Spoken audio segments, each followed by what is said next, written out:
into a world where shootings, kidnappings and gang warfare are just part of the job.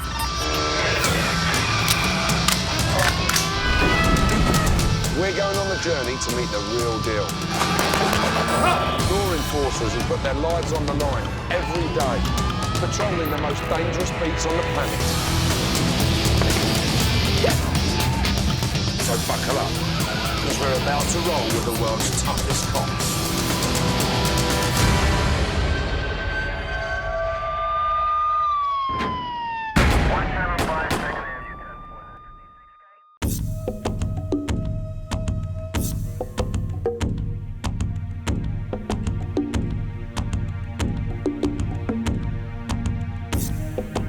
South Africa is a country with a troubled and bloody history.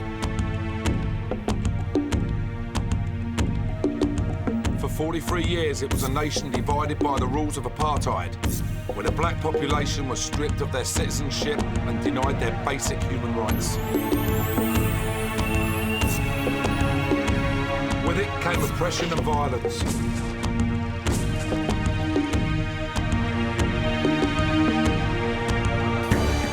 Resistance, and finally freedom, when in 1991 the system was abolished.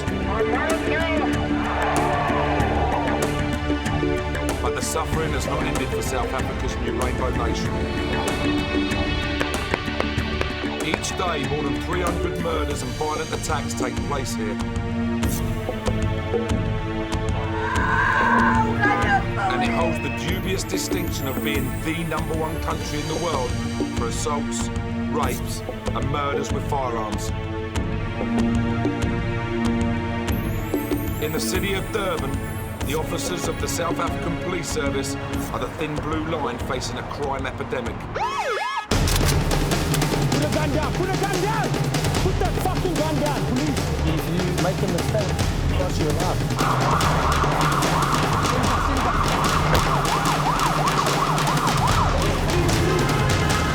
His arm is dangerous. You can really damage your arm.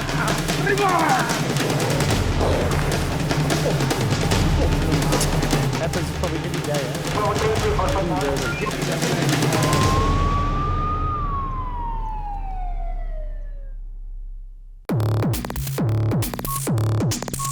Situated on the east coast of South Africa is the city of Durban.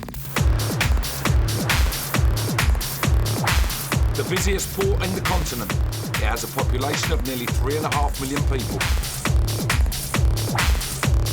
Its sandy beaches and subtropical climate have made it a popular tourist destination. But like everywhere in South Africa, Durban has its problems with crime. From armed robbery and gun violence to ATM bombings and carjackings, it has it all.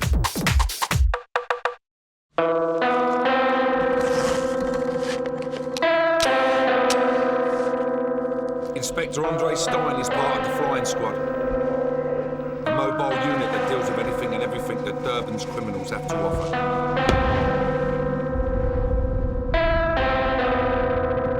A cop for 18 years, there's not much he doesn't see patrolling the streets of his city. We get any incident, policemen get shot, hijackings, armed robberies, house robberies, shooting incidents, you name it, day to day.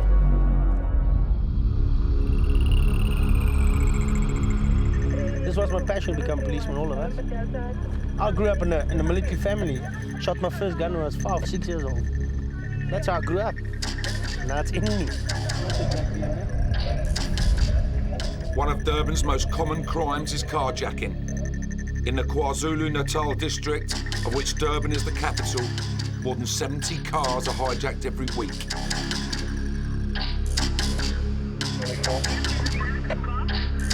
It's only 7 a.m, but the carjackers have got up early. From past circulation, there's already 4 hijacked vehicles since about 6 o'clock there. Most carjackers in Durban are armed with cheap illegal weapons.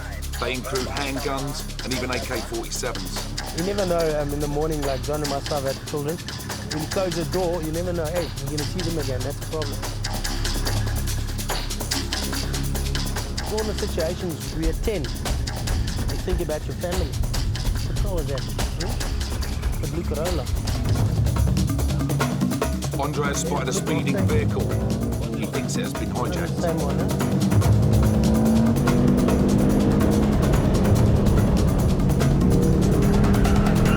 Carjacking in Durban is a growing problem. In the last 6 years, it has grown by 40%.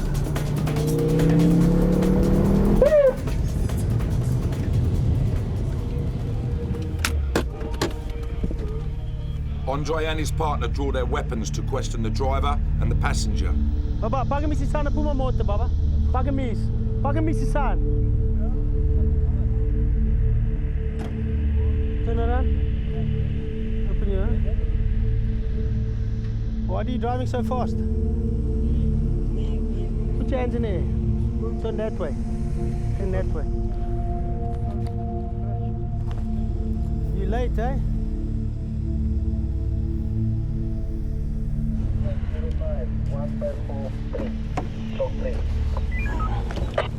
It turns out that the car has not been stolen, and there is an innocent explanation for their speed. He was late. That's why he was traveling so fast past us. But here the cops can never be too careful. A lot of policemen get shot in South Africa where they just walk up to the car. You can't just walk up to the car and just say, hello sir, get out the vehicle. It's totally different, yeah. They can fire at you, can shoot you stone dead next to you. Before you know, your partner's on the ground and you can't react like that. So you have to approach every car tactically. That's how you survive. You have to be ready all the time. Andre and his partner John recently chased and confronted a car containing 4 armed robbers. As we approached your car, me and the inspector, behind the car, the guy started firing through the car. And hit the wall behind us, hit our scrapnel, hit our bulletproofs. It came past us like that. Fortunately, I had to shoot back at him. He was deceased, and then other three ran away. But the next day, they were found in the hospital with bullet wounds on them. Yeah. So you took one of the guys down. How did that feel? I don't know. How did that feel? I had to take him down because he shot at us. So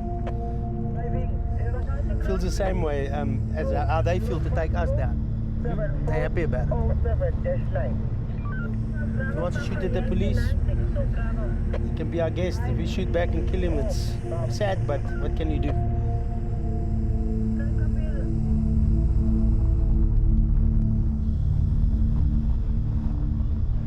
The police in Durban face a ruthless criminal element, but when night falls, they know anything can happen. The flying squad is a rapid response unit, and so they are often the first on the scene of the crime. It's a dangerous job. Any policeman's got a dangerous job, but with us it's just different because we respond to a situation as it happened. Any emergency complaint that comes through, we responded to. So we're the first vehicle standing off.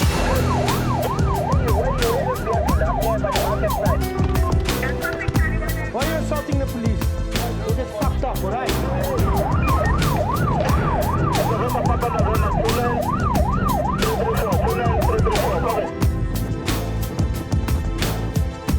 Must be drunk and driving now.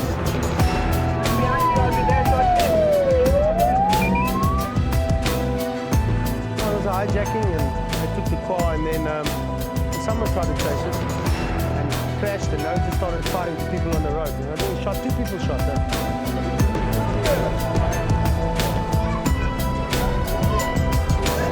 You have to be ready for anything, you know. You can never know what can happen, eh?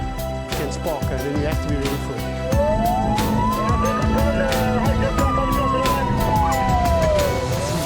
Lying on the road, it's unknown if it's murder or what happened there. Probably died of cold, eh? It's clearly quite normal for everybody that are around here to see dead bodies on the street. Yeah, it's quite normal, yeah. Yeah, all the time, eh? Happens probably every day, eh? In Durban.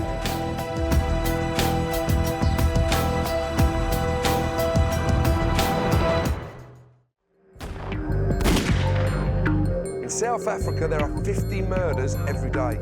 And every 3 days, a cop is killed. Shootouts, muggings, rape and arson are the order of the day.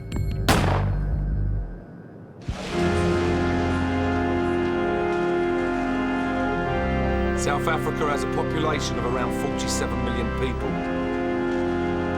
6 million fewer than the combined total of England and Wales.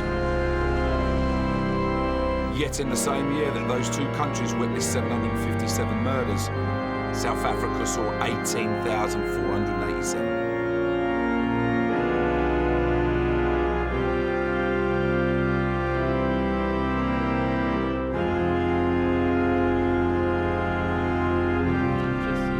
Govinda is part of Durban's organised crime unit. His everyday work includes gang crime, armed robbery, drugs and murder.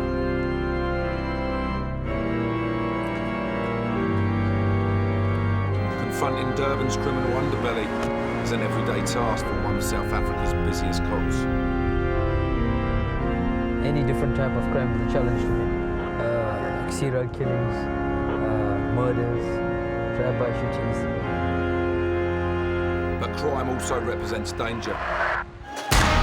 Every year in South Africa, over 100 police officers are killed in the line of duty. In the UK, there have been less than 100 officers killed in the last 50 years.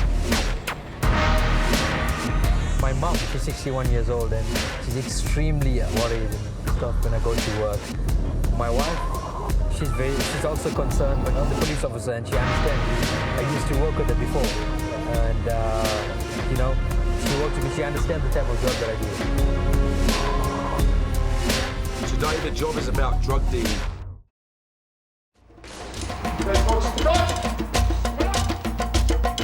Durban is one of the cheapest places to buy drugs in South Africa, with most of the hard drugs coming into the city via the harbour.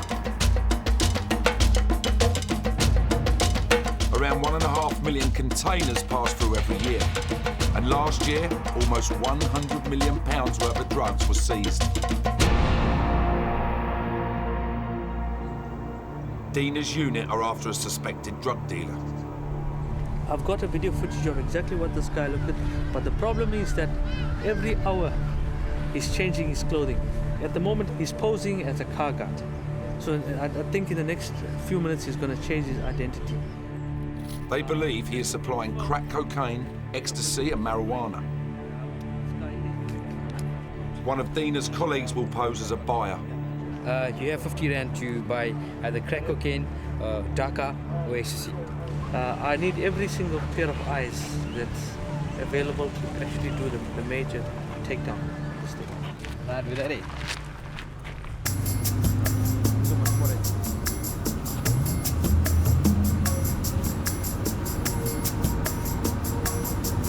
The suspect has been operating close to a petrol station. The cops move into position. We're just waiting now for Inspector Pillay to come through here to the garage. He's got the trap money already. He's going to go and do the trap. Inspector Pillay in the beige hat is trying to buy drugs from the suspect. What's happening now is they want him to go into another spot. He's suspicious of the police. He asks him whether he's a policeman or not.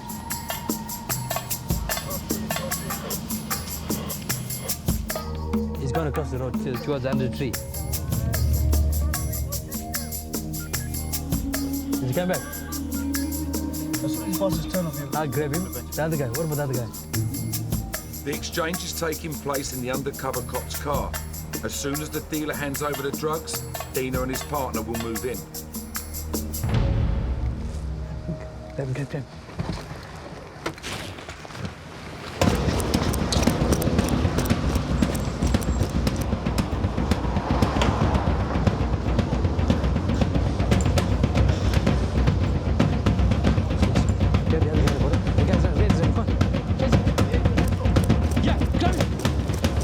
They apprehend the dealer, but there is also his accomplice. He starts to run, but he soon gives up.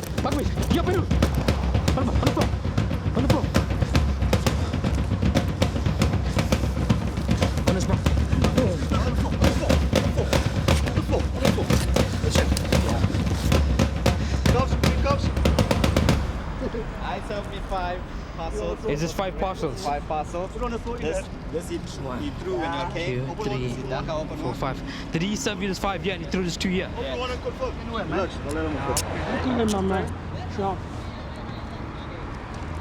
Fine. Right, step up. Thank you. On that side, he's left more drugs on that side. The cops want to know where the rest of the stash is.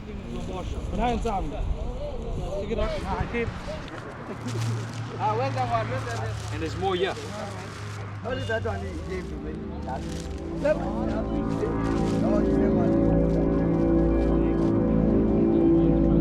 It's been a good day for the organised crime unit.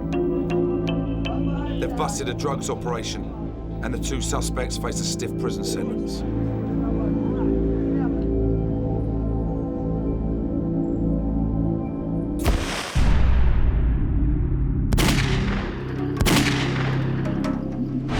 Some of the toughest cops in Durban don't carry guns, get paid next to nothing, and have very basic interrogation techniques. These 4-legged cops are the latest recruits to Durban's dog unit.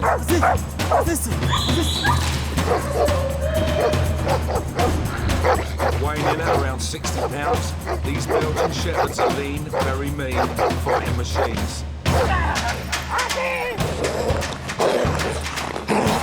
They can really damage the arm.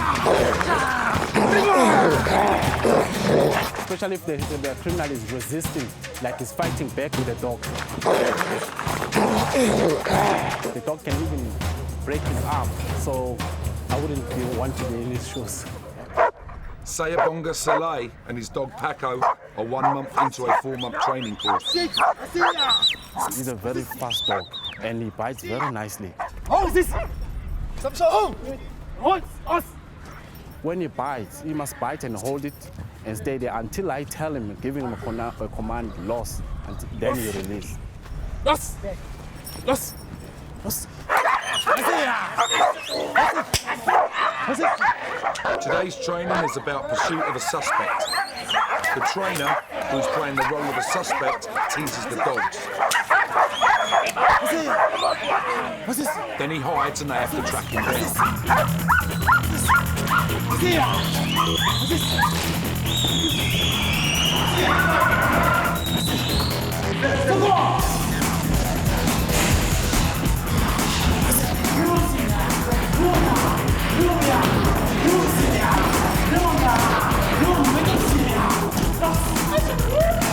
It's very important that during the training you focus, concentrate, and train your dog. Because outside, you need a dog that's going to work, that's going to be able to chase a criminal, apprehend him, and also protect him as a human being.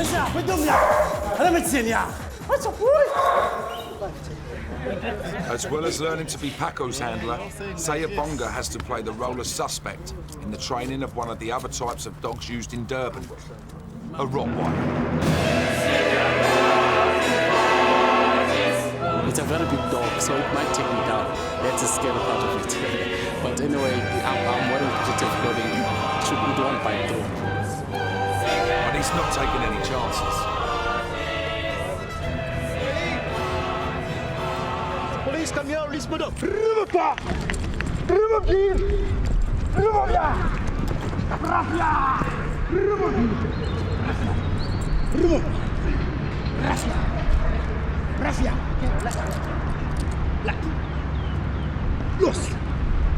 I fell down. That is very scary. Because the dog is too powerful. He knocks you off your feet, so it's scary. It's scary. You don't know what the dog is going to do afterwards when he gets too frustrated that he's not feeling the flesh. But the dogs are conditioned and trained to bite the arm. So, but you get nervous, it's human nature. Yeah.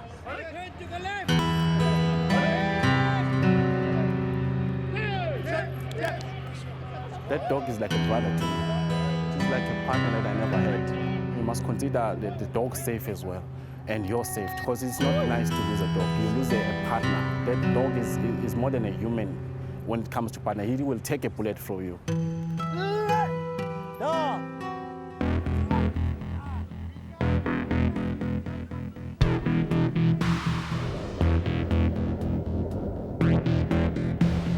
Gun violence is part of everyday life in South Africa.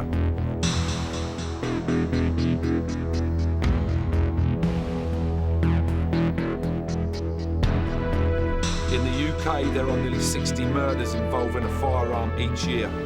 In South Africa, there are almost 60 every 2 days. Nobody really knows how many illegal guns there are in the country. Estimates range between 500,000 and 4 million.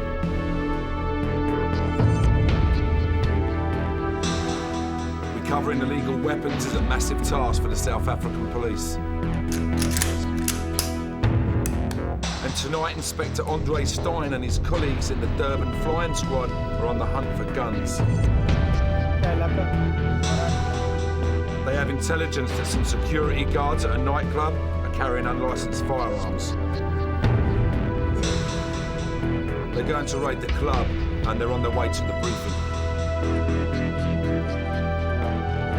Some securities there are using unlicensed firearms, R5s and the M5s and the R1s. Will they give over the firearms or what? Or will they fight? They're not just going to just give in like that. You can expect some, they can give you a fight.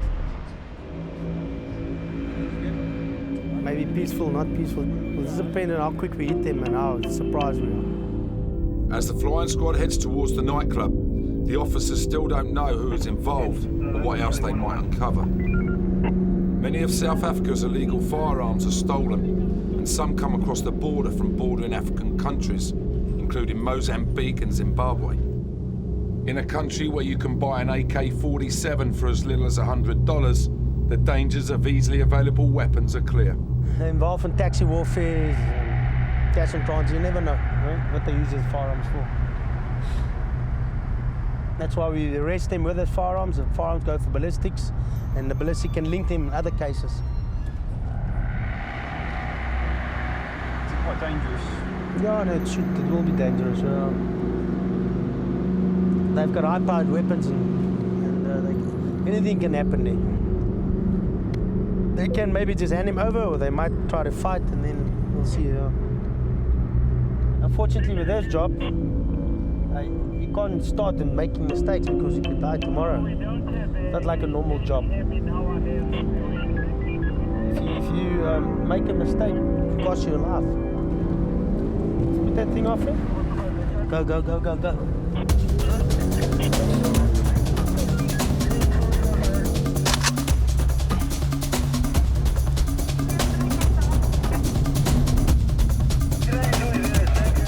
Off, they pull up out of sight of the nightclub entrance.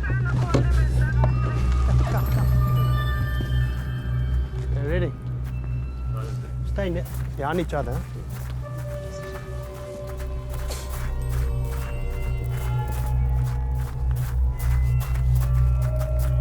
Other chief, hey, police, pakai misi sound, police. Put a gun down, put a gun down. Put the fucking gun down, police. Put it down. Thank you. Set your hands. Let me see your hands. Let me see your hands. Let me see your hands. Come around. Put your hands up, because I'm telling you. Put your hands up. Put your hands up, please. Listen to me. Put your hands up now. For what? You check my gun, so Yeah, what? put your hands up. Put your hands up. No, Don't get clever. Don't get clever. I know. Okay, thank you. Andre asks the security manager to see the permits for the guns. You've got a license for it? Permit. I want to see those permits now. Where's your permits to carry out LM5? To carry LM5? Hey, don't tell me how to do my work. You don't tell me how to do my work, all right? No. Don't interfere with the police's job. Don't interfere. I'll put you on arrest. You can do anything you want. All right? Don't get clever. No. Okay, put us in handcuffs. I'm arresting you. Don't get clever, my friend. All right? Don't get clever. Now you keep quiet. Okay? All right? All right? I'm doing my flipping job, man. I'll have a meeting with security company. Don't touch his phone. No. Just... They check the serial numbers against those of stolen weapons. What could be 6? This one's positive, eh? Check the 9mm. He's carrying a firearm. It's positive. It's a stolen firearm. LM5. Stolen? Yeah, so you're under arrest, okay? You're under arrest for now. Listen to me, okay, my friend? Just cooperate with me, okay? Cooperate with me nicely.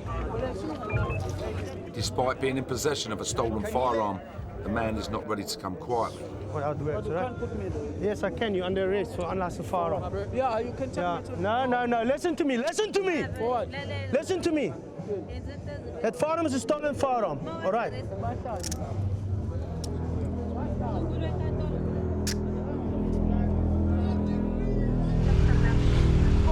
Andre and his team have arrested one man and they've recovered 2 machine guns and a handgun.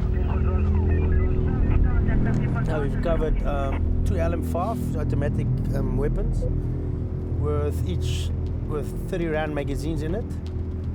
The one for LM5 is wanted for theft, and the other 2 they belong to security company, but they never had the competency certificate with them, and the details on the certificates we took away from him is all wrong. The firearm numbers are wrong and everything. The other one was a 9mm with 15 rounds. Yeah. So altogether we got 3 weapons, 2 automatic rifles and 1 pistol, with altogether about 75 rounds. No charges were brought against the doorman, but the security firm are being investigated for supplying an illegal weapon. Right up there with Iraq. South Africa is one of the most dangerous countries on earth, and the cops patrolling the streets are the foot soldiers in the war against crime.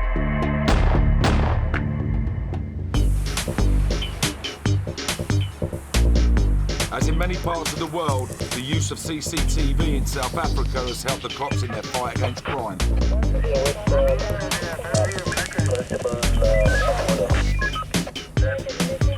Durban is home to nearly 200 cameras situated in and around the city. They discreetly monitor areas that are rife with crime. But in South Africa, armed criminals don't fear the threat of CCTV. In this incident, at an affluent shopping centre, 3 armed robbers enter a jewellery store. With the security guard taken care of, the next targets are the Rolex watches in the window. But as they leave the store, an off-duty cop sees what's going on and reacts. Up against 3 armed robbers with machine guns, the cop fights back. After emptying his magazine, there's nothing he can do but try and dodge the bullets. Amazingly, he survived, having been shot 5 times.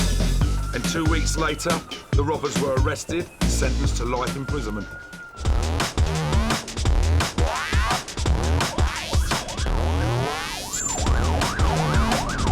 Another day in Durban, and yet another carjacking.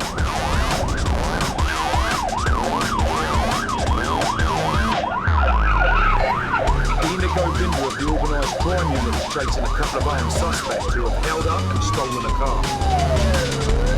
Hijack vehicle. It's been hijacked right now. We have to get mail, complaint and cancel.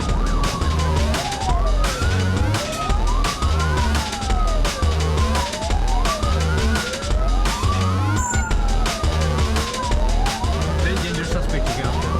Extremely. Has been spotted heading into the notorious Kwamashu settlement. 20 miles north of Durban, it is one of the largest townships in South Africa. It's home to many of the carjackers and armed robbers who operate in the city. The settlement is divided into sections, and the car Dina is after is now heading into the most notorious A section. You're very cautious on coming to this road, yeah, because you could be parked anyway. Yeah.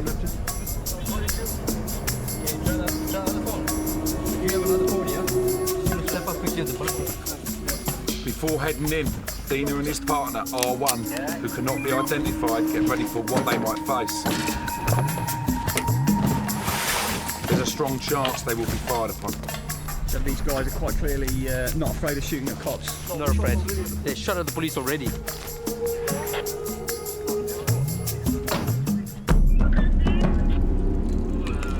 As they head deeper into A section, more news of the crime reaches them. Rob, policeman, of his firearm, service pistol on duty. And they escaped. They hijacked another vehicle outside station. Fled. We are shooting this keep down. Just keep down. On the seat. Yeah, the seat will take this cover. As this lone police car explores one of the most dangerous places in South Africa, R1 spots something. Oh, should we check something quickly? Put it in. Slide out.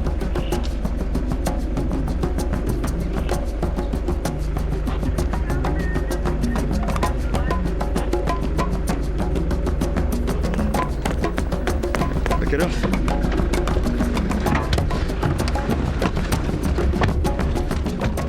The car that R1 spots isn't the one they're after, so the search continues.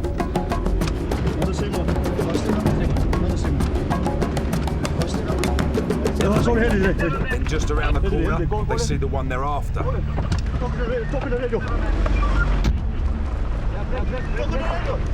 Oscar Charlie 19. Yeah, break Oscar Charlie 19.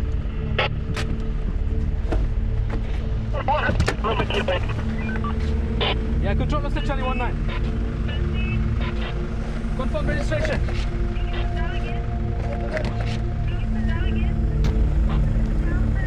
Having located the stolen car, the armed criminals could be dangerously close. To avoid a firefight, they move out of the area to a safer location where they can regroup. Okay, we're gonna withdraw from here now, right? Yeah. We're gonna withdraw out of the vicinity. It's like a red area. Your police can't go into the area because of how volatile it is. The risk we took in getting there without an armored vehicle is dangerous. That is why we didn't spend too long in there. We came out as fast as possible from it. You are more than likely to pick up contact faster than anywhere in this country. That's like the most dangerous area in this country.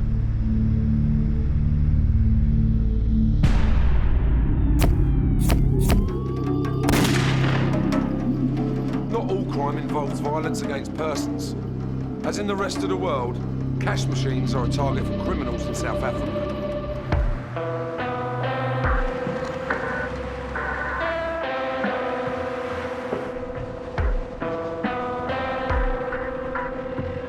Containing up to $20,000, twice the average annual wage, cash machines can be a lucrative money earner.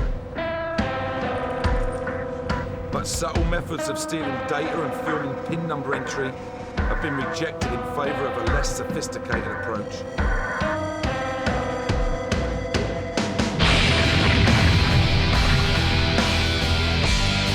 ATM bombings are one of South Africa's most fashionable crimes. There were 54 incidents in 2006.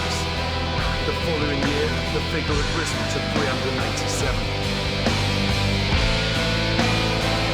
Heavily armed men in groups of 4 or 5 usually approach secluded ATMs in the early hours of the morning. They plant the explosives and hope that they hit the right spot. They actually took dynamite sticks, they exploded the whole thing. They took the money. I don't know how much money is the ATM taking. About 100,000 rand an ATM. And no, that's how they do it, eh? They don't care. And then they all withdraw. The last guys to withdraw is the guys with AKs and stuff. Then you get a call as a policeman, you go straight there, you drive into them, and they ambush you from all the sides. They're actually cowards, eh? Cash in transit robberies are also on increase. They have more than doubled in the last 7 years and often result in the death of security guards and innocent bystanders. You know why it is? Because of all these movies, eh? Because that movie Heat, where they rammed it, not the Heat, when they rammed it from over there. Then the movie came out, then suddenly it started, eh? Catch and transit, poof. That's how they do it. You see something in the movie, try it.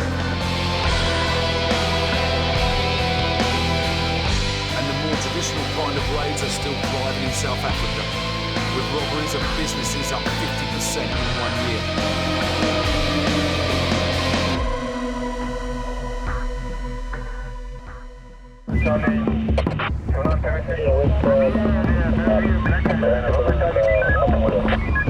It's Friday evening in central Durban.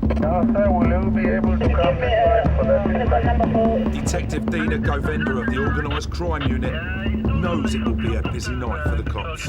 Today is Friday. Normally Durban Central area are very extremely busy and expected lots of crime to be committed.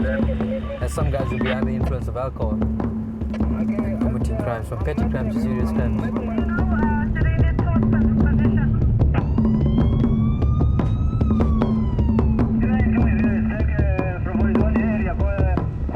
It's not long before there's a report of a serious incident. An armed robbery is in progress at a downtown department store. Dina and Inspector Scoop are ready to head to the location.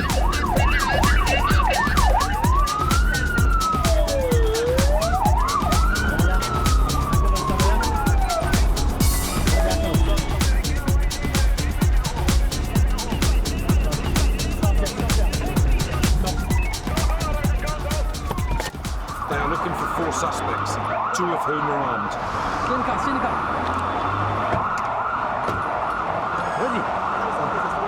Dina heads into the store where the robbery took place.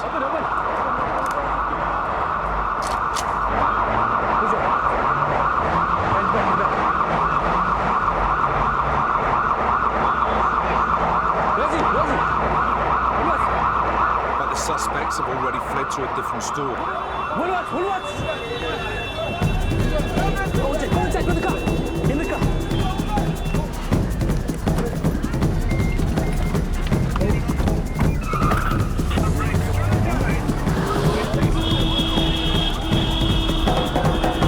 They race 2 blocks down the busy street to the shop where the gunman had been spotted.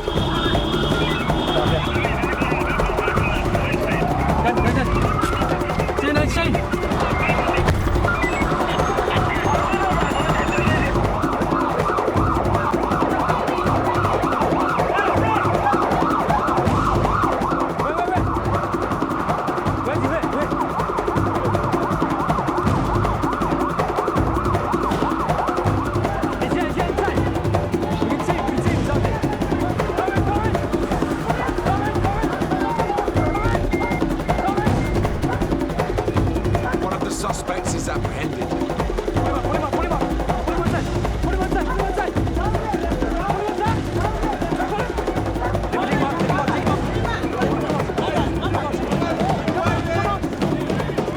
But another is still on the loose somewhere in the store.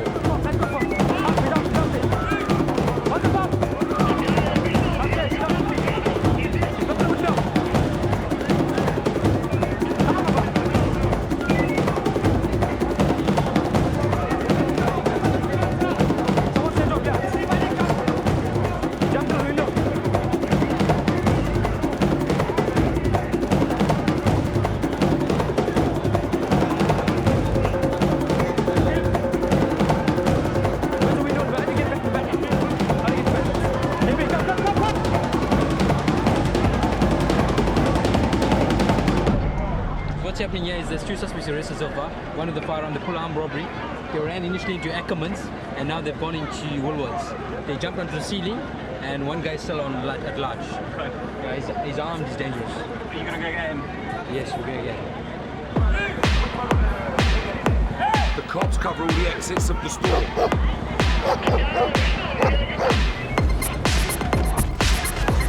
With one armed robber still at large, Dina heads around the back, where he thinks the gunman will be flushed out.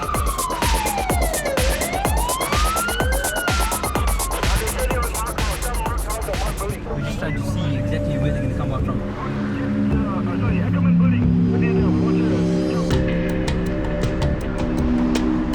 Dina spots something at one of the exits and quickly moves in.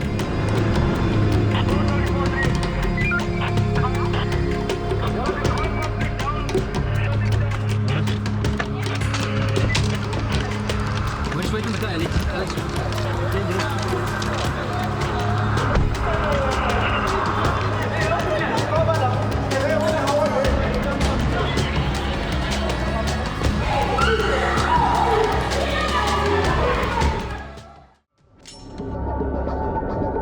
We're with the cops in Durban, robbery capital of the country, where more than 3,000 take place every year.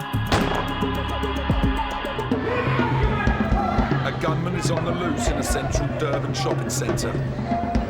Dina Govender and his fellow cops are trying to flush the armed robber out.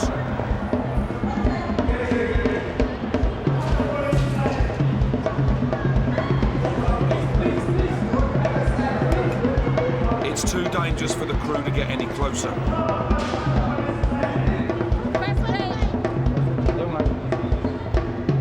After a 20-minute chase, the armed robber was cornered.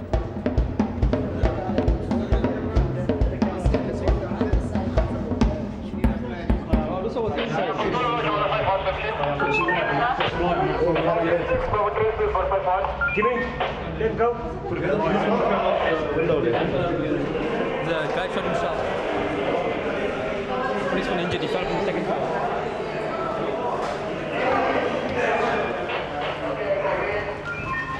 The guy ran down and he went to the corner and he shot himself dead. So he's can't find there. He realized there's too many policemen around it and there was nowhere to go. And he didn't want to surrender, so he shot himself. This kind of incident is nothing unusual.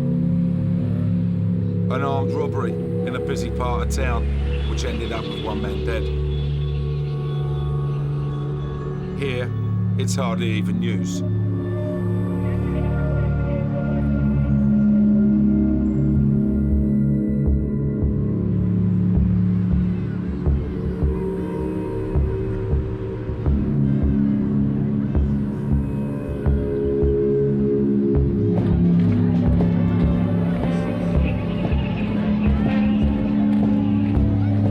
We thought, hey, for the action, but then you see how many policemen get killed and stuff. It's not worth it, You think twice now, because I've got a little son, 3 years, 3 months. You think twice now, actually, just to go into something. Like when you were younger, you didn't care. Every single day, you have to worry about him and all that. Despite nearly 20 years on the force, Andre Stein is still no closer to understanding the extreme nature of crime in his country. Yes, I feel sorry for those who haven't got food and maybe steal bread or, steal to means. But these higher them. Why do you have to hijack, shoot dead person in the vehicle? For what? Innocent person who's got family, a mom or a dad or children. I mean, why do you have to shoot him dead? Put a cash on transit. Why do you have to burn the guards in the cash van? Why do you have to do that, ATM bombing, police come and investigate, doing his job and shot the policeman in the head. Why do you have to do that? So I've got no sympathy for them.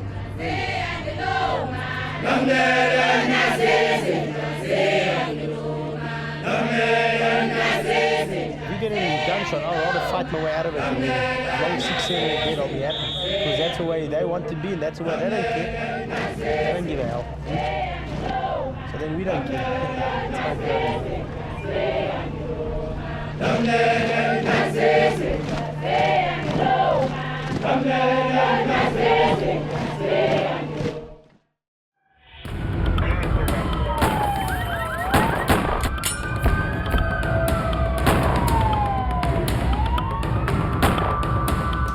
Welcome to a world where shootings, kidnappings and gang warfare are just part of the job.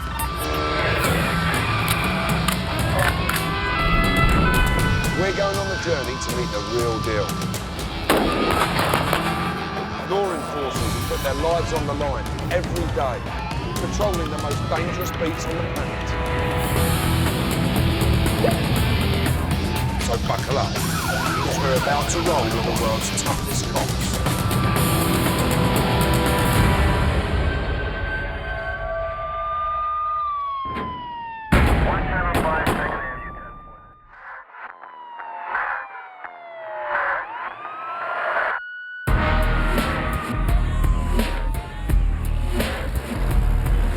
With a population of just over 2 million, Kosovo is one of the smallest regions in the Balkans.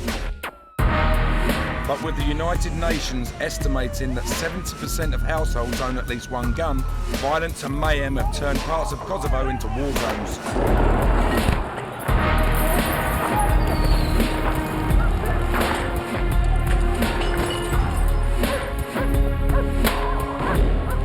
This instability has been exploited by criminal gangs who have flooded the country with drugs and guns.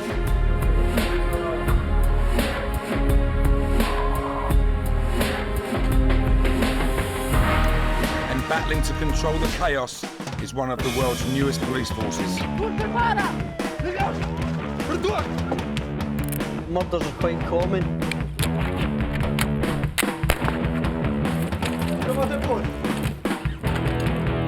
Right now we are looking for anything suspicious. Nevojite të arma e gjatë sepse është rrezikshmëria nivelit të lartë.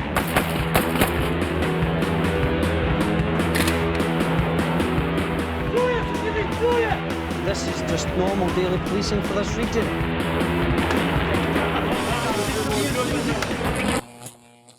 Located on the Balkan Peninsula in the southeast of Europe, Kosovo borders Montenegro, Albania, Macedonia and Serbia.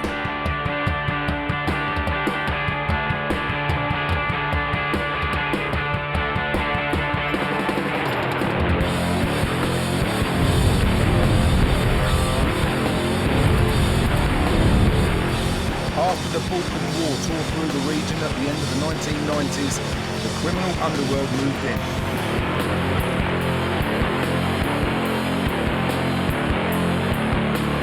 They abused the political instability and lack of law enforcement, establishing Kosovo as a base for their lucrative trade.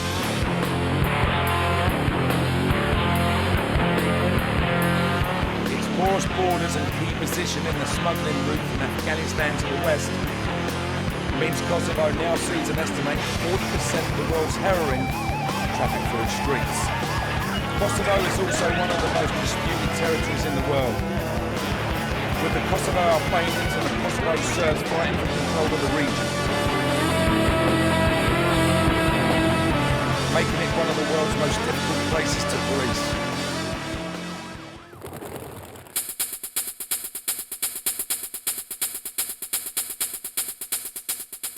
But the Kosovo Police Service, the KPS, is fighting back.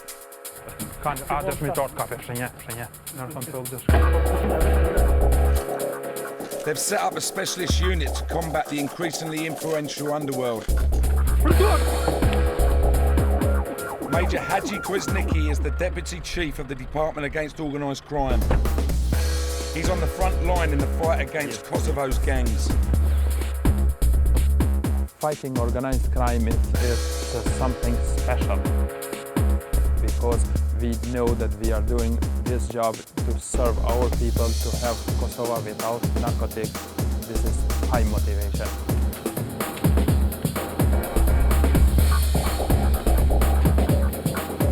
Today, Hadji is masterminding a raid on a large crime gang who he suspects are about to engage in a huge heroin deal.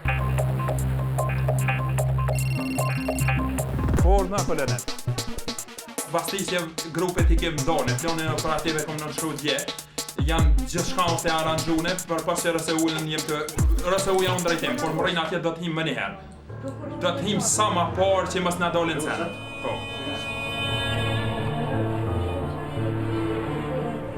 In this remote village 20 miles from police headquarters, Hadji's team have got the gang's base surrounded.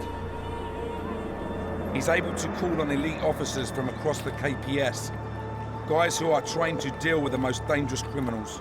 In the time you are waiting for information from the field, you are a little bit under emotion, but we are all happy and feel commander is doing his job very well.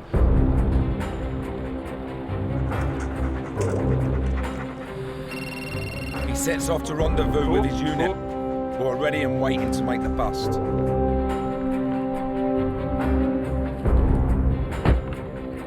Getting it wrong could be fatal, as criminals in Kosovo are armed and dangerous. Then suddenly, it's time to go in and the raid is on.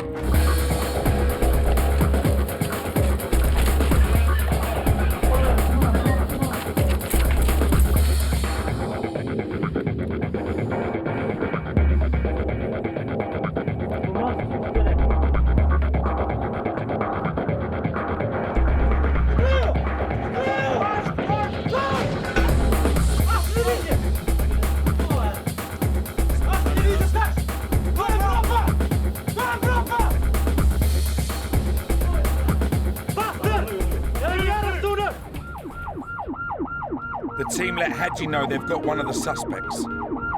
Bravo, bravo! Jo me preksion ju, pa orë forenzika.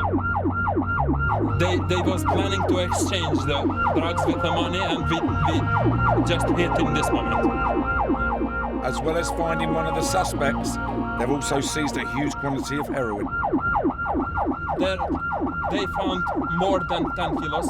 They said around 15 kilos, but we will learn when we arrive right now.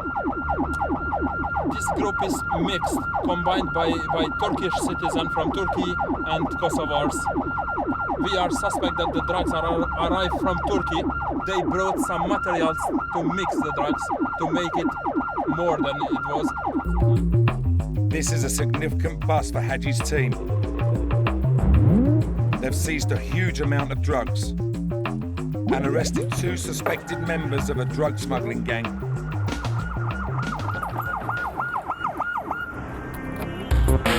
He is soon on the scene to take control.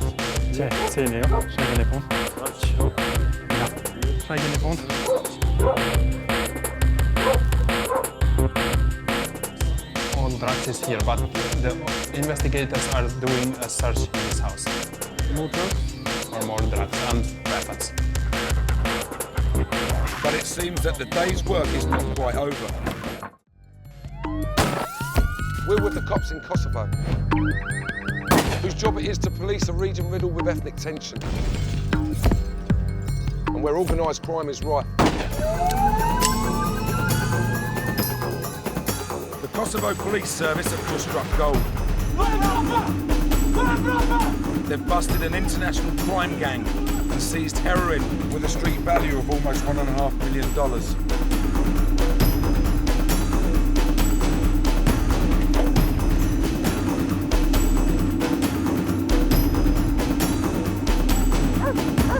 But it seems that the raid isn't over yet. One of the gang is hiding on the roof.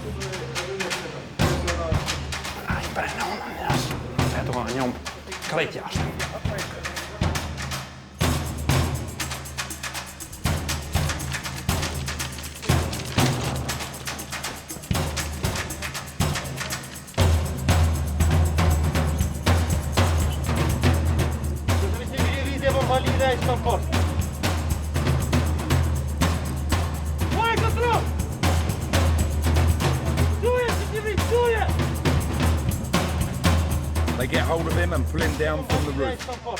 With all that firepower, he didn't stand a chance.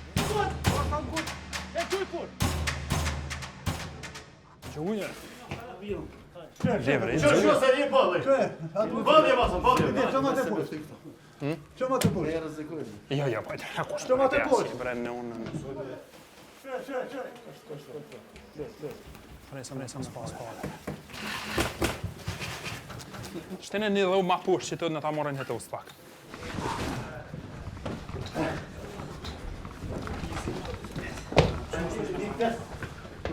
Эй! Hadi hetus, helt bra. Gå ner. Regular institution. Hadi vardan med institution. Regular institution. Hadi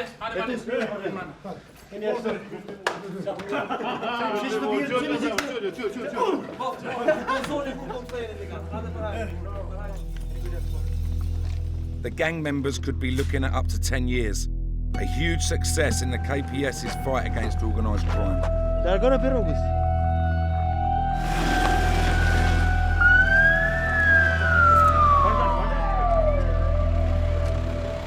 What can I say? I am feeling very well. The complete group of people are arrested, and we have more than 15 kilos, somewhere around 20 kilos of heroin. Although it's a success, the 20 kilos is just a drop in the ocean. An estimated 5,000 kilos of heroin passes through Kosovo every month. The police now have a job getting the conviction they want. But amount of narcotics is not that big issue. For the judges, you have to prove them that this is an organized crime network. Do you think this was an organized crime network? Sure it was. We have here Turkish citizens arrested.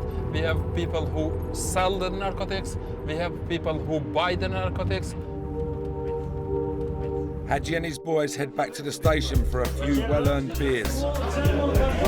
Because they're undercover cops, their faces cannot be shown. Their identities may be secret, but their actions are very public.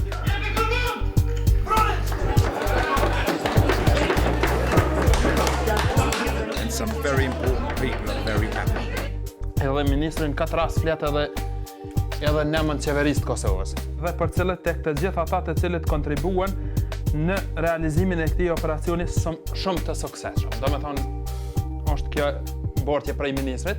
Unë i përgëzoj të gjithëve edhe urime e gëzuar të gjithëve.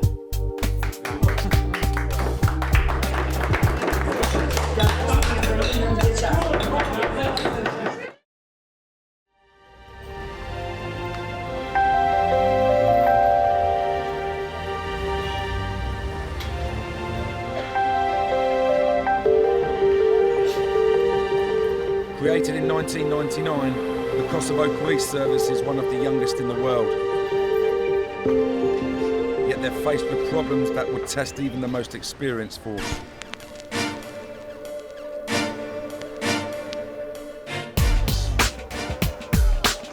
They have to police a political powder keg. Two ethnic groups have been fighting for control of Kosovo for years. The Kosovo Albanians and the Kosovo Serbs. So the KPS set up a specialist unit to deal with any unrest. Listen. Trained by Bezat Ahmeti, the Regional Support Operations Unit, or ROSU, are a specialist intervention team, prime for action whenever required. Sigurisht që punën që unë e bëj e du, përndryshe nuk do të kisha kryq për punë, edhe pse jam punë me përgjithësi të mëdha edhe me rreziqe të mëdha, prapë vazhdoj të kryq këto vetura. The unit also trained for the most extreme situations, including hostage and kidnapping.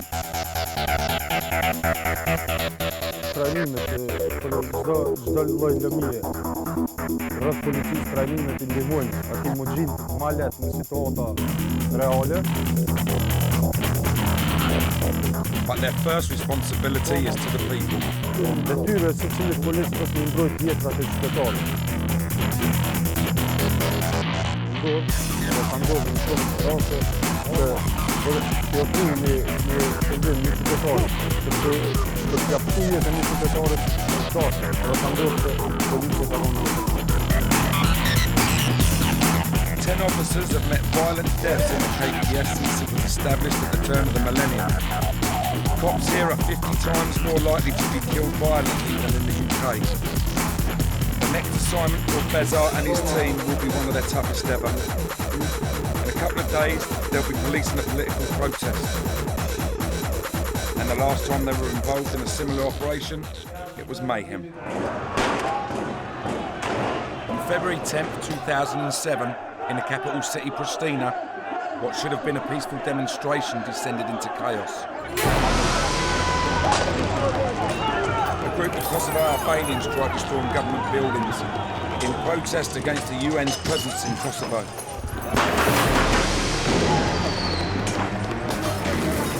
The city of Pristina was turned into a battlefield.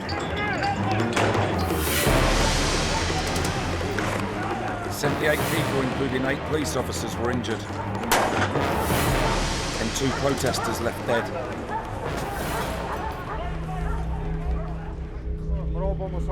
The next protest in 2 days' time could be just as volatile.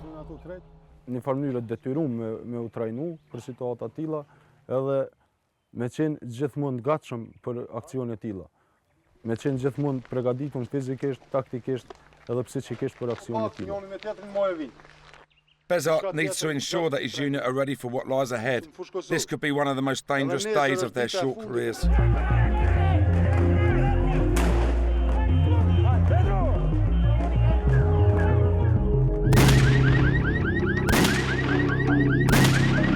Trafficking people for prostitution is big business in Kosovo. For organised crime gangs, there's big money to be made. In the town of Ferazaj, Ramadan Ahmeti and his unit are getting ready for a night shift. He heads a unit that is responsible for stemming one of the region's fastest growing problems, human trafficking.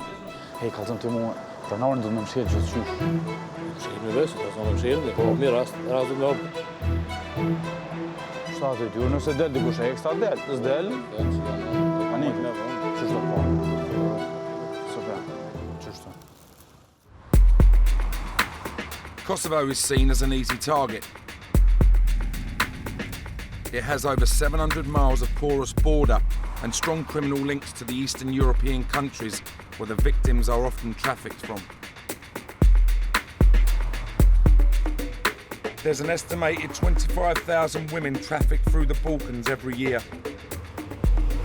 They are bought and sold for as little as $1,000. Tonight, Ramadan and his anti-trafficking team are raiding a bar that they suspect is operating as an illegal brothel. They suspect a Serbian woman is being held against her will.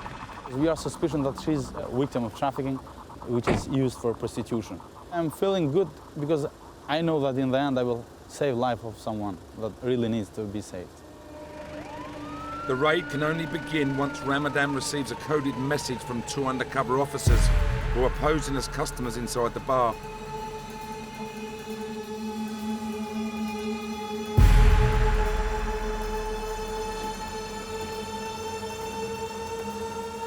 Po mos çka tre? Çe si ai mia e lodh. Si kalla.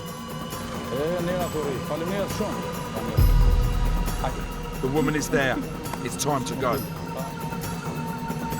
When I see the victims, especially when they are minors, I think in myself, what if she may be my daughter or my sister?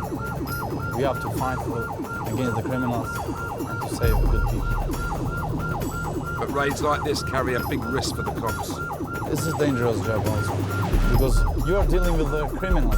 Organized crime are much more difficult and dangerous than other type of crimes. If I will be killed or shot, I will feel the time, so till the time I have to work. When the raid starts, the officers know they will have to move quickly to find the girl and secure any evidence.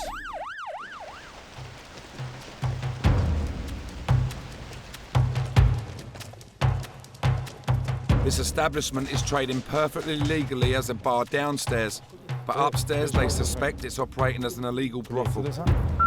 Right now we are looking for anything suspicious, maybe drugs, weapons, anything.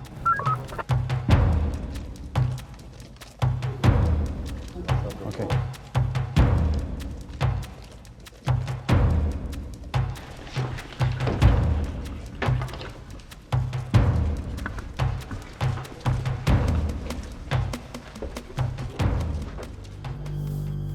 Ramadan confronts the owner. Kinesan dyshim. Kallzone se kiz. Upstairs, the team have found the woman. As suspected, she was being held against her will. Okay. Samo se pakuj se stvari, tvoje stvari, sve što hoćeš da uzmeš sad. The girl is going to be taken back to the shelter. It looks in her eyes that she's happy that we are here. The police discover the owner has the woman's ID card. In the Balkans, you must have this on you at all times.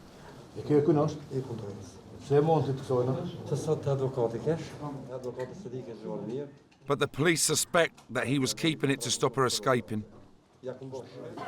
Është ide e mirë me ardhë me na tregu në stacion, se si ka ardhë deri te kjo vajzë.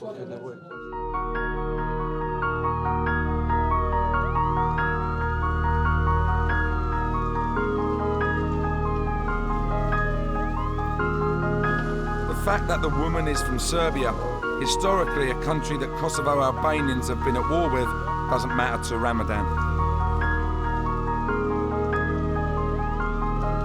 She's a Serbian, and I'm happy that we are serving to all of people, no matter the nationality or religion or background.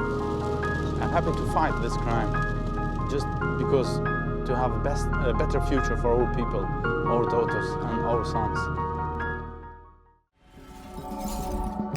Kosovo has one of the most underdeveloped economies in Europe, and a fledgling force is working in an environment of instability, division, and a far from certain future.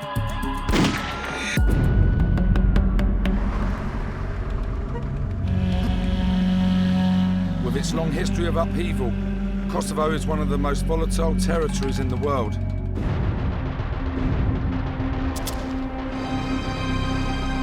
In the late 90s, it was torn apart when it became involved in the deadly Balkan War.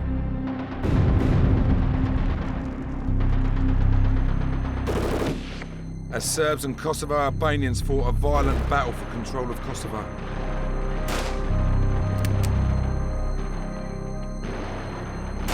More than 10,000 people were killed.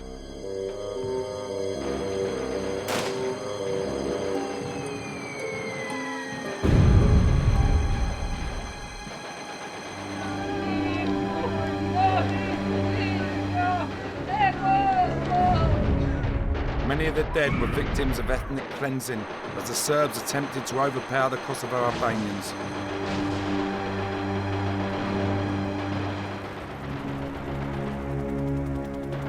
The conflict was ended when NATO intervened, bombing the Serbs into submission in a bid to end the ethnic cleansing. The United Nations moved in to police the region, in which tensions between the two groups still raged.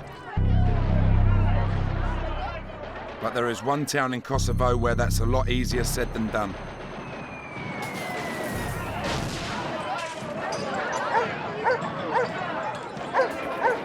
Mitrovica is a town at war with itself.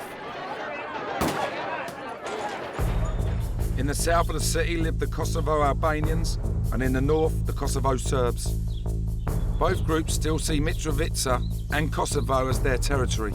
Many of them are prepared to fight for it. Mitrovica is like a modern day Northern Ireland.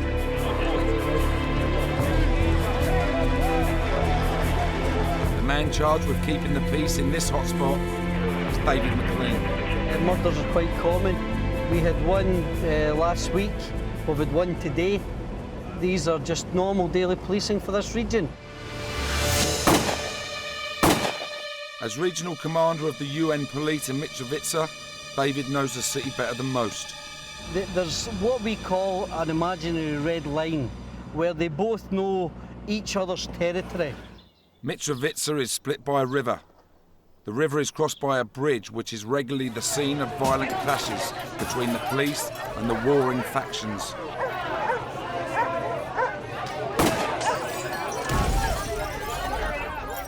We've had large demonstrations here over the years. We've had violence on this bridge. We've had explosions on this bridge.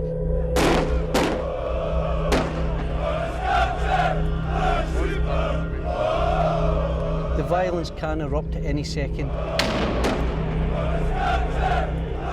And when it does, it's the Kosovo Police Service and the UN who get caught in the middle of it. They often come under fire, trying to keep the two sides apart.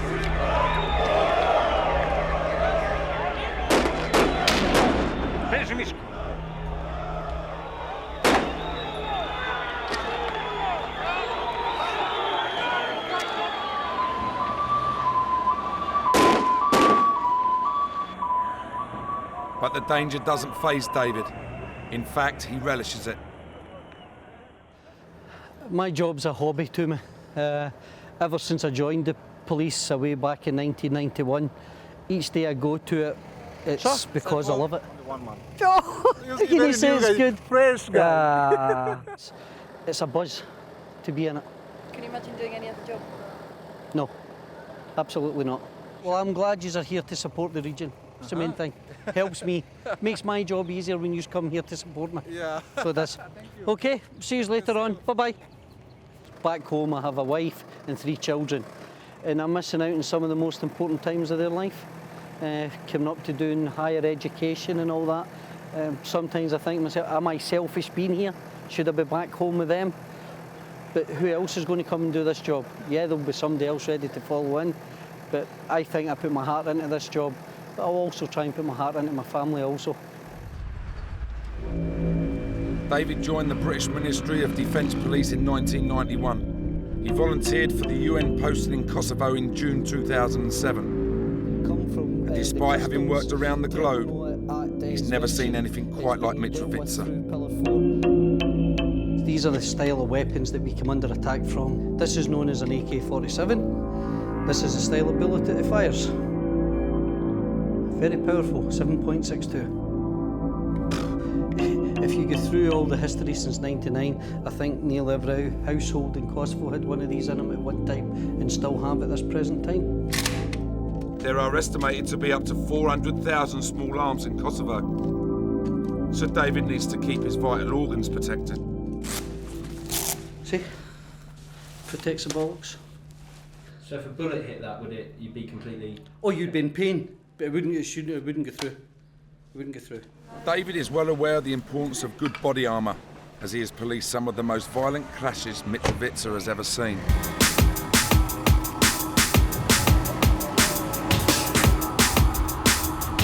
One of the worst happened in March 2008.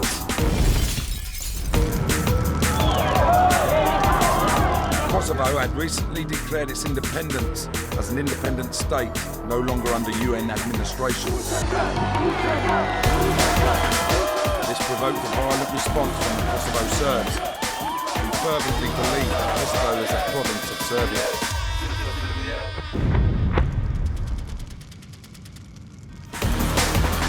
In protest to the declaration, Kosovo Serb court workers broke into the city's courthouse to stage a sit-in. The events of that day are indelibly printed on David's mind. The court workers broke off the fence gates there, lifted them off, and then they came down here. There was a crowd of maybe 300 of them. They forced their way down to here, and then when they got to the gates, the other side of the armoured vehicle, they pushed the gates down and then broke in through the window. After occupying the courthouse for 3 days, the protesters felt they'd made their point and agreed to leave peacefully with the police. But things were about to take a turn for the worse.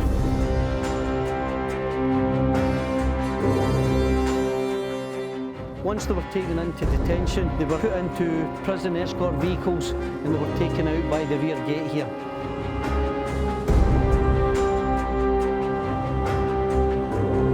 When they proceeded out through the rear, the vehicles come under attack. Once they came back in here and they regrouped, we then thought that we would try and get them out through the main gate there. After trying to get out, the back was blocked and we tried to get them to leave out the front. This is where the convoy came under attack. The situation quickly descended into chaos.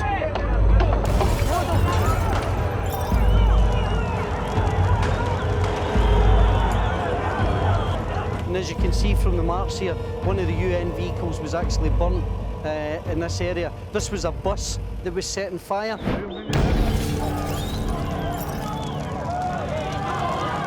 You can still see the carved Scotch marks from it. What they were doing was they were using the petrol station to make their Molotov cocktails. They were rolling up with crates of bottles, just filling them with petrol, putting cloth into them, and just throwing them constantly.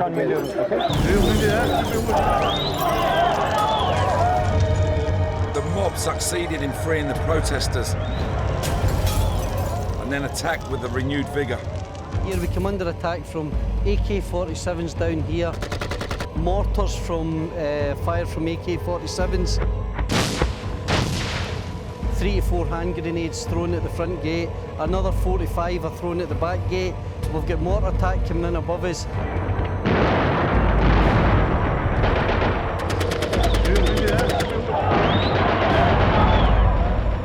It was a war zone.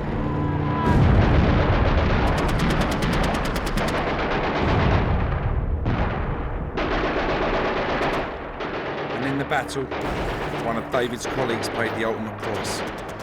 Officer Ihor from Ukraine was subject to a hand grenade at the far side of the fence there, where he sustained serious injuries that resulted in his death. By the time it was over, the police had lost 1 officer and 63 others lay injured. Knowing that it was a fellow officer, it hurts you. You think to yourself, is there anything I could have done better to improve things? Who was to blame? Can I find the culprit that carried it out? And that's my main aim at the moment, is to make sure that a thorough investigation is carried out.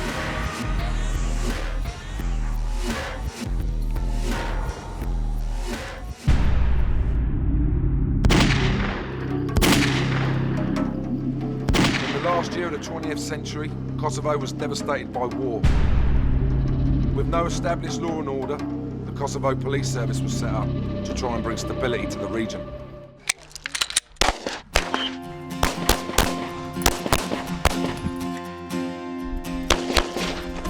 One of those recruits has gone on to become one of Kosovo's toughest police officers. Her name is Naima Kalakovic.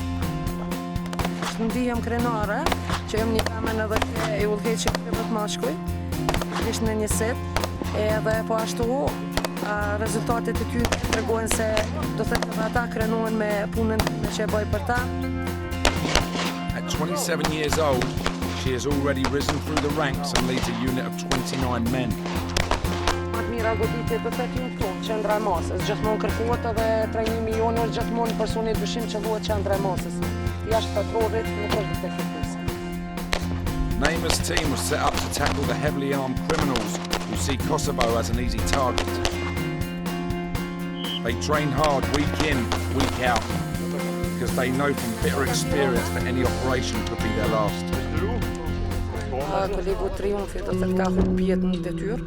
Ka qenë një oficer ndër më të mirët në tërë Kosovën, po në këtë rast, edhe pse ndim ndoshta edhe sot që punoj e ndi vetën shumë keq, kriminalet e ka arrit qëllimet edhe në detyre kanë vrarë, do thëtë kolegu. Po pikrisht do thëtë e kom ndi vetën si një pjesë trupit humbja. Even though she has seen one of her closest friends killed in the line of duty, her resolve has not wavered. Policia pikrisht që e du këtë profesion, edhe më duket si pjesa jetës, po ashtu e ndi vetën si kur bërë që e kom që t'i vendit, edhe qësoj popullatët që tu për mi afru ndim ose mi shërby.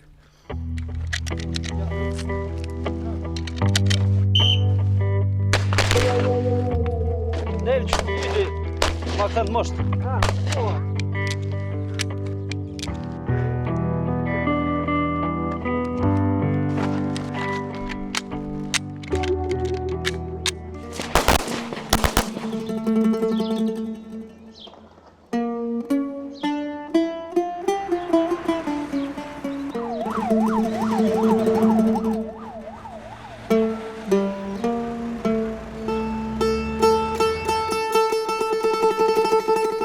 Naima and her team are getting ready to go into the town of Paya.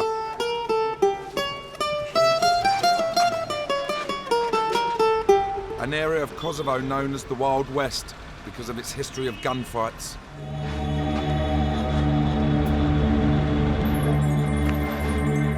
They're conducting a training exercise, learning how to stop highly dangerous suspects involved in organised crime.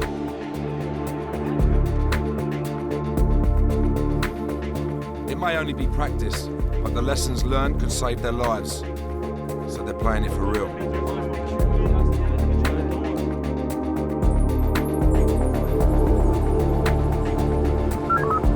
Patrolla numër 3 po ndëgjani. Tem lokacion klubin, na njoftoni sa persona jonë në vetur.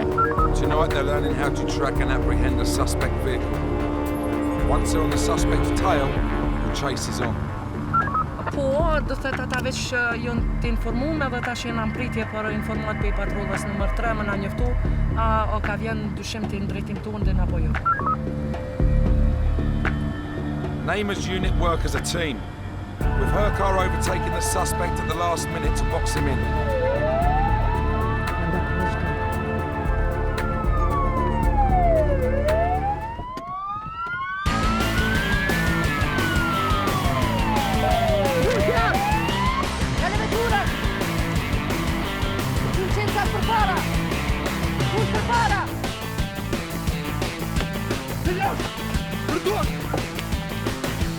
Trevor! Sophomore!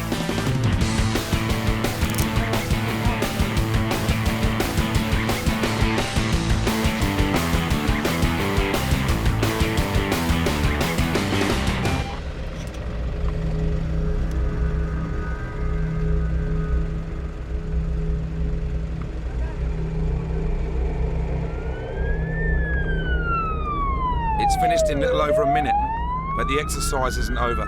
When dealing with organised crime bosses, getting them from the crime scene to the cell is one of the most risky parts of an arrest. The training has gone well.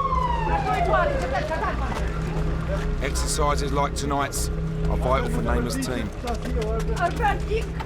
They need to stay sharp, as their lives depend on it.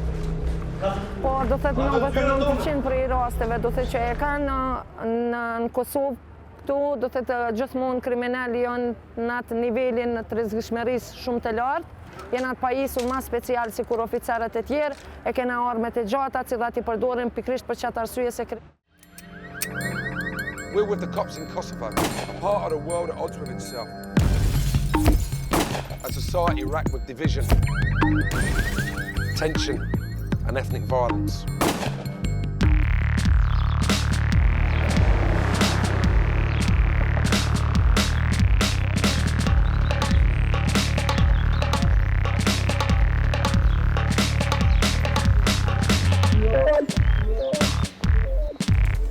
It's Sunday morning in Pristina, Kosovo's capital city. Lieutenant Besart Ahmeti and his unit are getting ready to police a political protest.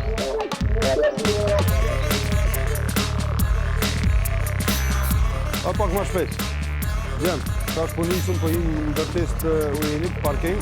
Do shkojmë atje vendosim çullat pajisim në gjithë, pa rotacion, pa alarm, do të nisim drejtin taty. They know from first-hand experience that the peace on a day like today can very easily be shattered. Last time this group held a protest, it turned into the worst riot Pristina has ever witnessed. Edhe në vitin e kalum, me 10 shkurt patën organizu një protest.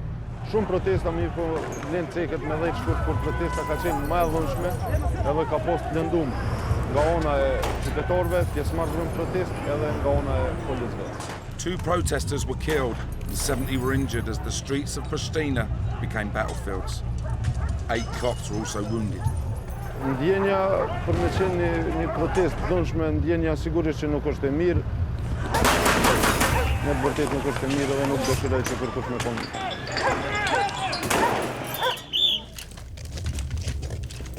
They have been assigned to protect the UN compound, as last time protesters attempted to storm official buildings.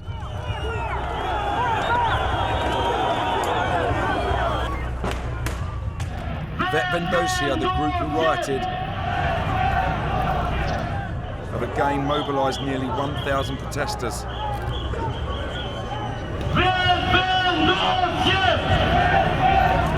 So the police are out in force.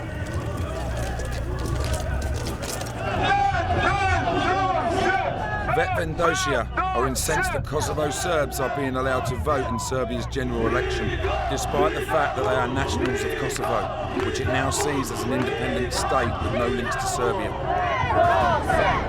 The protest starts peacefully as the group make their way toward the UN building. As the protesters gather in front of the compound, Besart and his men move into position, knowing that the trouble could start at any moment.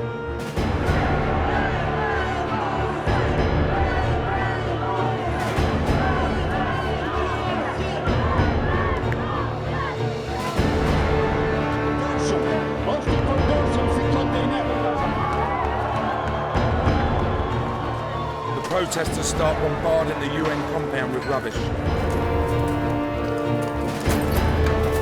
Besart and his team hold their positions. They then up the ante by washing down the compound with pig slurry.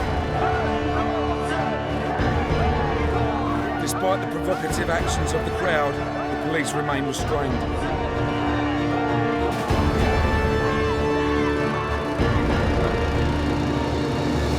This time it appears that both the protesters and the police have learnt the lessons of the previous year.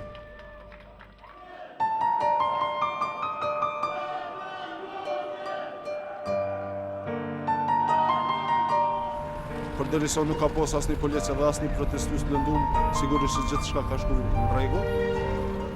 Mendoj se duhet të respektohet vullneti i protestuesve, secili qytetar i Kosovës ka drejt të protestojë për ato që mendon se është diçka e gabueshme.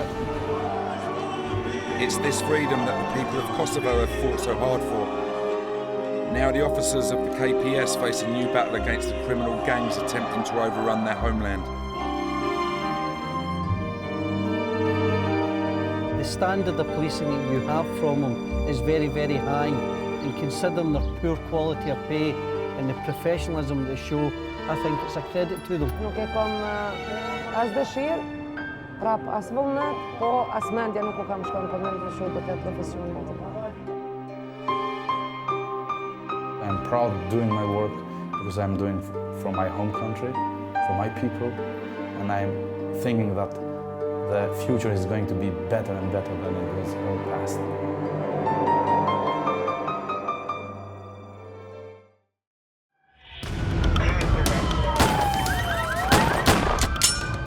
Welcome to a world where shootings, kidnappings and gang warfare are just part of the job.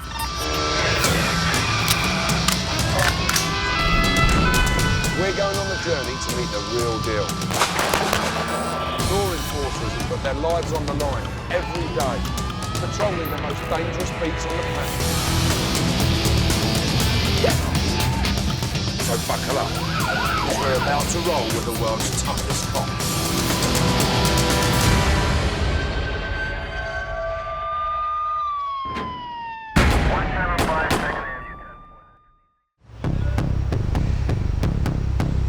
Murder, political unrest, armed robbery, drugs and terrorism. Just part of everyday life in the Philippines.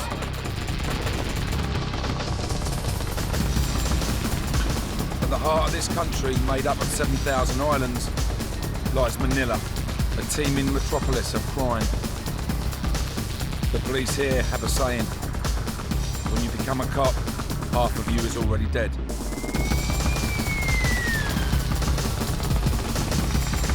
Rather die in action than you die.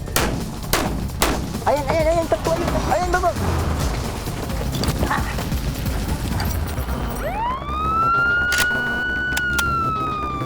The people here are frightened if the SWAT are coming.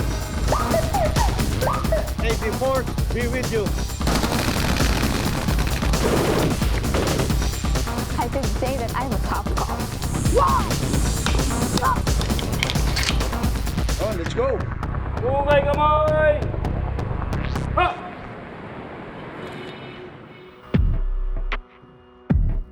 Located in Southeast Asia, the Philippines has a population of 90 million people.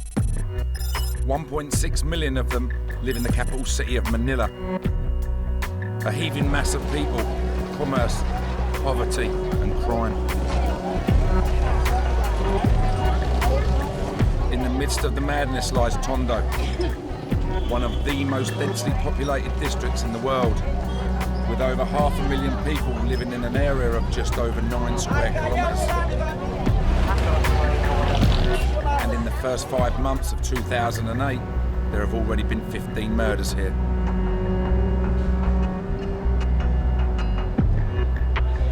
At night, it's at its most dangerous, and it's the job of the officers at Tondo Station to police this sprawling and crime-ridden area. Officer Christopher Lanes is starting his night shift. He's been serving with the Manila Police for 9 years. His job is a highly dangerous one. In the last year, over 100 of his fellow officers in the Philippines National Police have been killed on duty. His shift is just a couple of minutes old when there is a report of an armed robbery.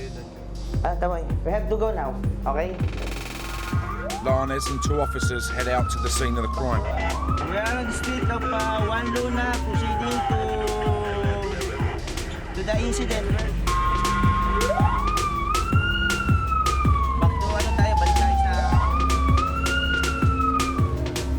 It's not long before they encounter their second biggest problem after crime: traffic.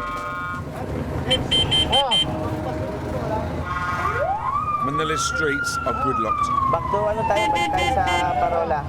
Abante nyo, abante, abante! Saan ba yung hold upan dito? Sino may nakakuha na bang pulis? May inaano ba? Lanes gets out on foot to look for the robbers. Meron pa ba doon sa kabila? Sa kabila pa ba? Ang ano po? Yung hold upan? Kanina lang pong maaga-aga. But they seem to have slipped into the chaos. Lanes continues his patrol, heading into the Parola, a slum area called Isla Puting-Bato, one of the most dangerous parts of the city. Especially for the police.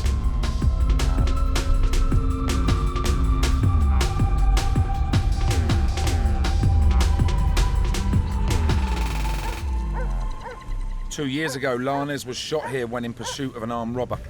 At chance pa na one hitman they called Banjo, named Banjo.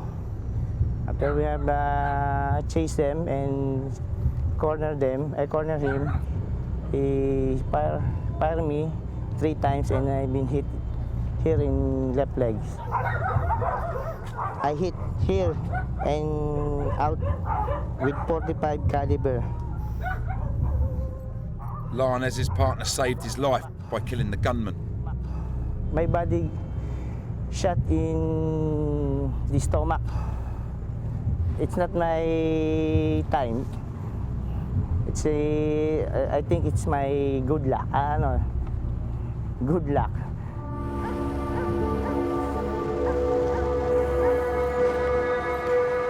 Tonight it's just a routine patrol, but in this part of Manila, it's best to expect the unexpected.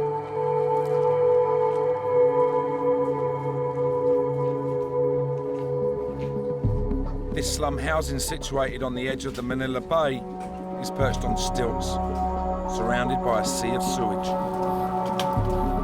It's home to 6,000 families of squatters and is a haven for drug dealers and users.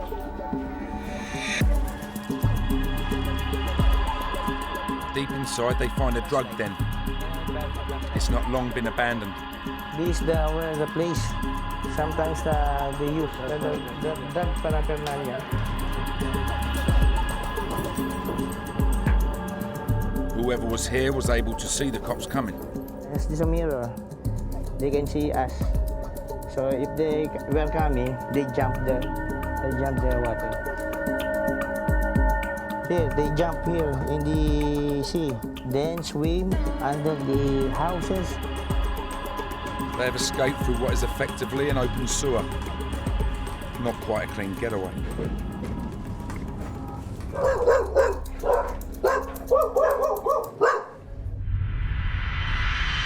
2 hours later, and Lanes is on the hunt for yet another armed robber. Robbery and theft account for 40% of the crimes committed in the Philippines. A couple have been mugged by 3 men at knife point. Lanes is taking them with him so that they can identify the perpetrators. We're going to Pier 2 where the victims is being hold up. 3 persons having a knife.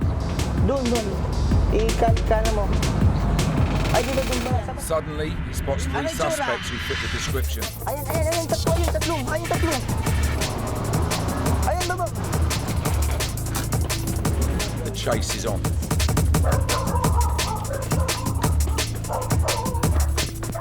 They flee into the narrow, dark and filthy alleyways of the Parola. With just a torch to guide him, it's almost impossible for Lanes to see anything.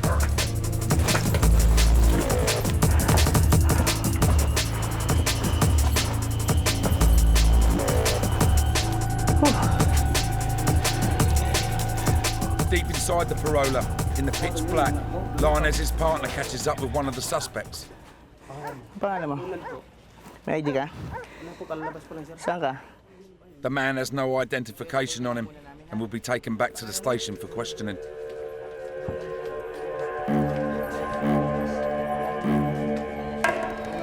I don't think twice. If people need help with us, we go. and take response for any kind of incident.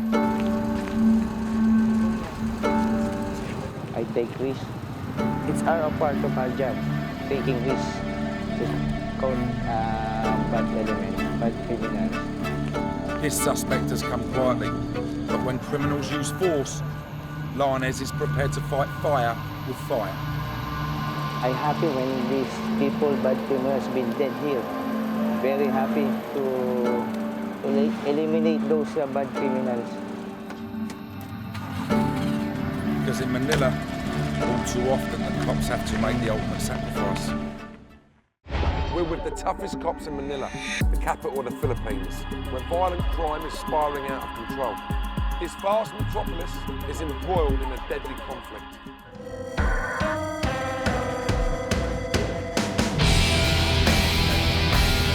This is a country with more than 800,000 legal and 500,000 illegal firearms in circulation.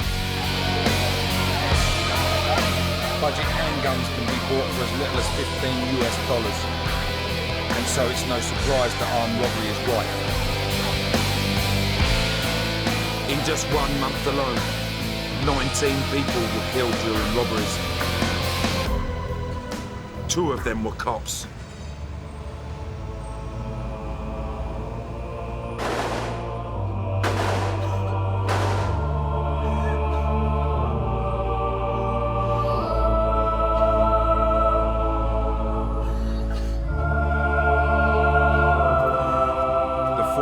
Together to bury their 2 dead colleagues.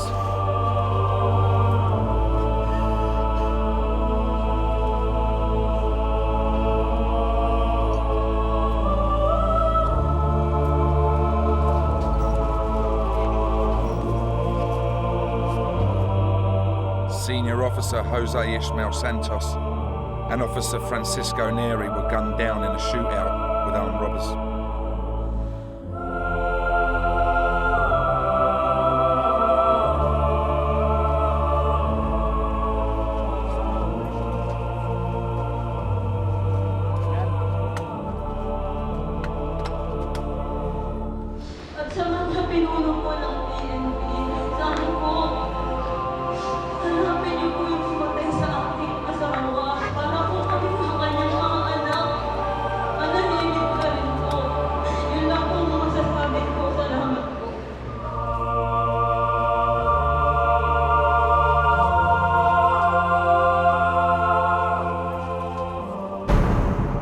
The Mayor of Manila has given the force a clear instruction.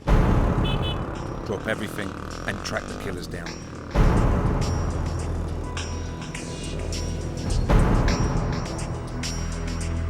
Detective Stephen Cosimiro of the Homicide Department has been assigned to the case. The suspects made sure that these policemen were dead by shooting them in the head. It's a brutal killing. That's why we are working around the clock. Here in Manila, we make sure that whenever a policeman was killed, we work very hard to find the suspects. Cosimiro has come to the crime scene. This is the exact place where one of the policemen was killed. He lay dead here when we arrived at this place.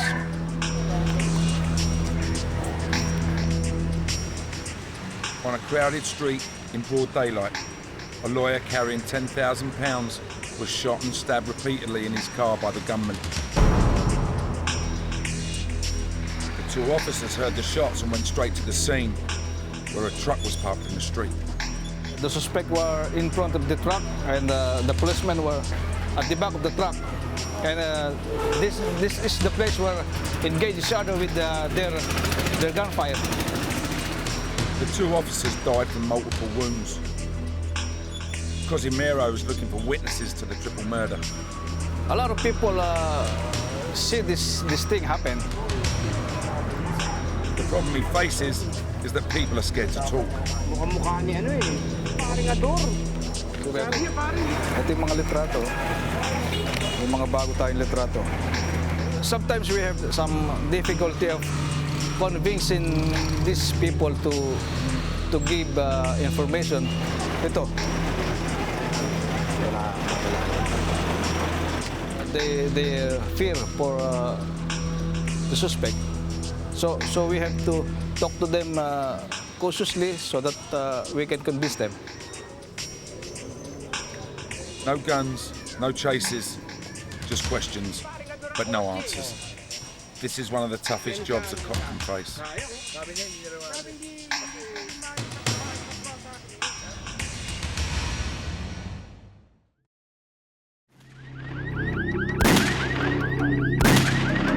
The Philippines is no stranger to political unrest. It has witnessed dictatorship, martial law, and multiple attempts to overthrow the government. Since the government of infamous dictator Ferdinand Marcos was overthrown by the People Power Revolution in 1986, there have been around a dozen uprisings or coup attempts.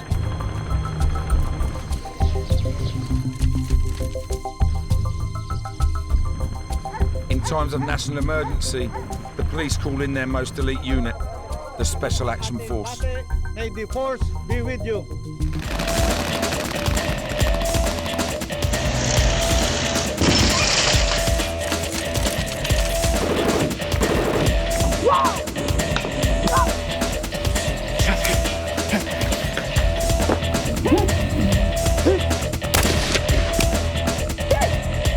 The Special Action Force is an elite unit and is modelled on the British SAS.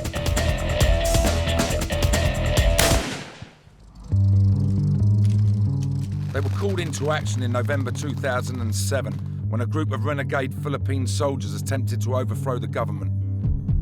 They were already on trial for a previous mutiny 4 years earlier, but broke out of court. And along with 300 heavily armed soldiers, barricaded themselves into a hotel and called for a change in government. In response, 1,500 troops surrounded the hotel. Leading them were officers from the Special Action Force. The mutineers were given a deadline to surrender. Civilians were evacuated from the hotel. After the deadline passed, SAF soldiers prepared to storm the building. Gunshots were exchanged between the police and the rebel soldiers.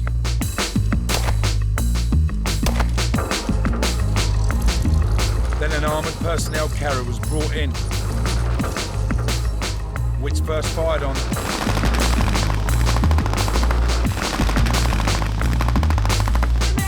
and then stormed the hotel lobby.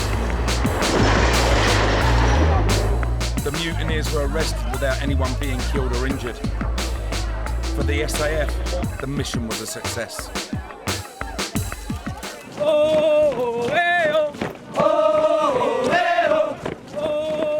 Today, the latest batch of recruits are undergoing the commando course. Part of the training is called Hell Week, which does exactly what it says on the tin, including 2 30-kilometre runs a day in full kit. Warriors 48, Warriors 48, Warriors 48, Warriors 48, Warriors 48, Warriors 48. Specialist training involves close-quarter combat with a variety of weapons. Drill Sergeant Mark Ballesteros is putting the recruits through their paces. So today you will learn about night fighting, huh? Yes, and everything about its technique, to include the harness. Harness is the term for the Filipino fighting arts.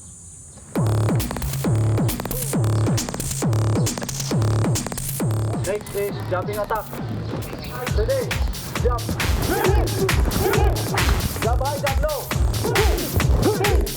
Cross jump, then center jump. Okay, ready? Yes, it is the jumping technique. It is that the enemy is not so close to you. You have to reach through the knife, just like that.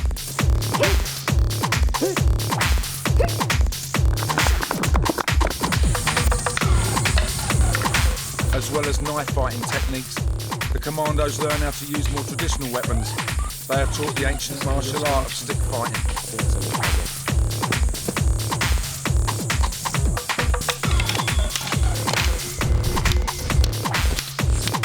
Students are already proficient in knife fighting and in stick fighting.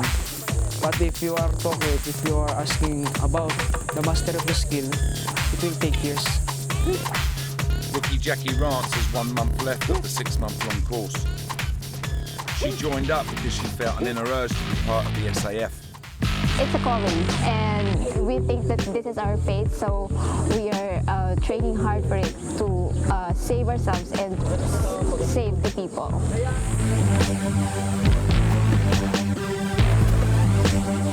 It's really fulfilling on my part because belonging in a man's world.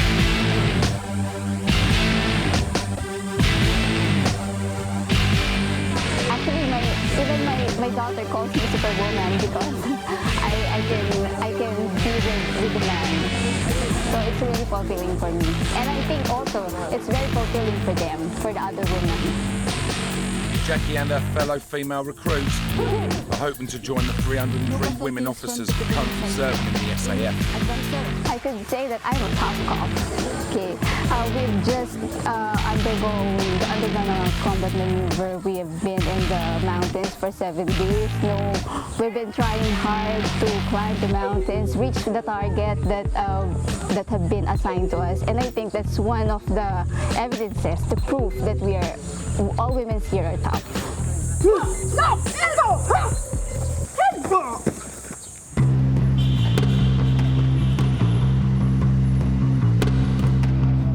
Back at Homicide, Detective Cosimiro and his team have received a tip-off. One of the suspects in the double cop murder has been treated for gunshot wounds in a hospital just outside Manila. He might still be there, so they're not taking any chances. All right, let's go.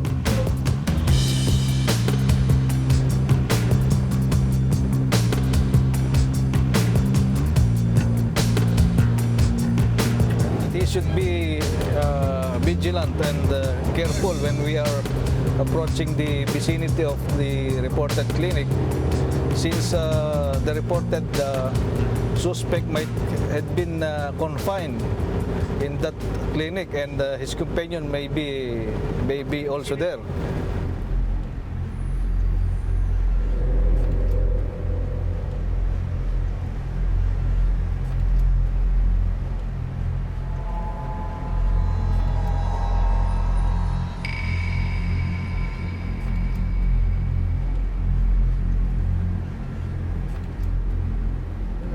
They make a quiet arrival at the hospital.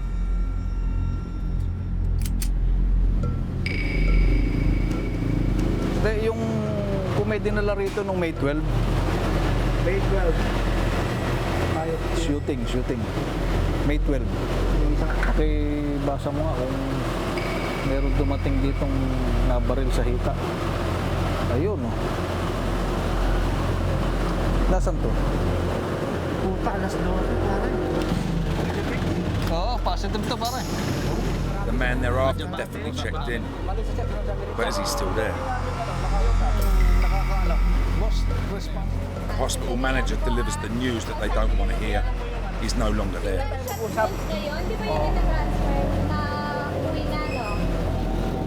The trail appears to have gone cold.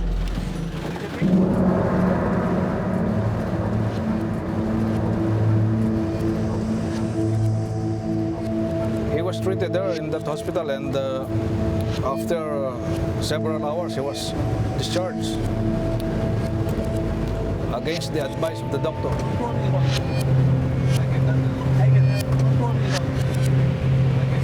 But Cosimiro is determined to catch the killers.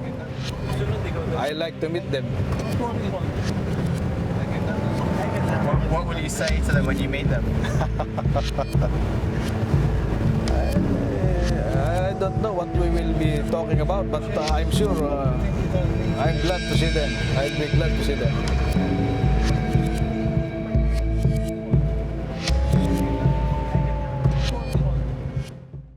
The cops in Manila are facing a huge challenge.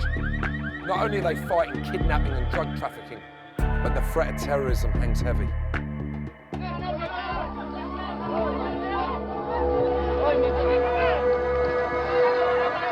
Since the turn of the millennium, Islamic extremist groups have killed or injured more than 1,700 people in the Philippines.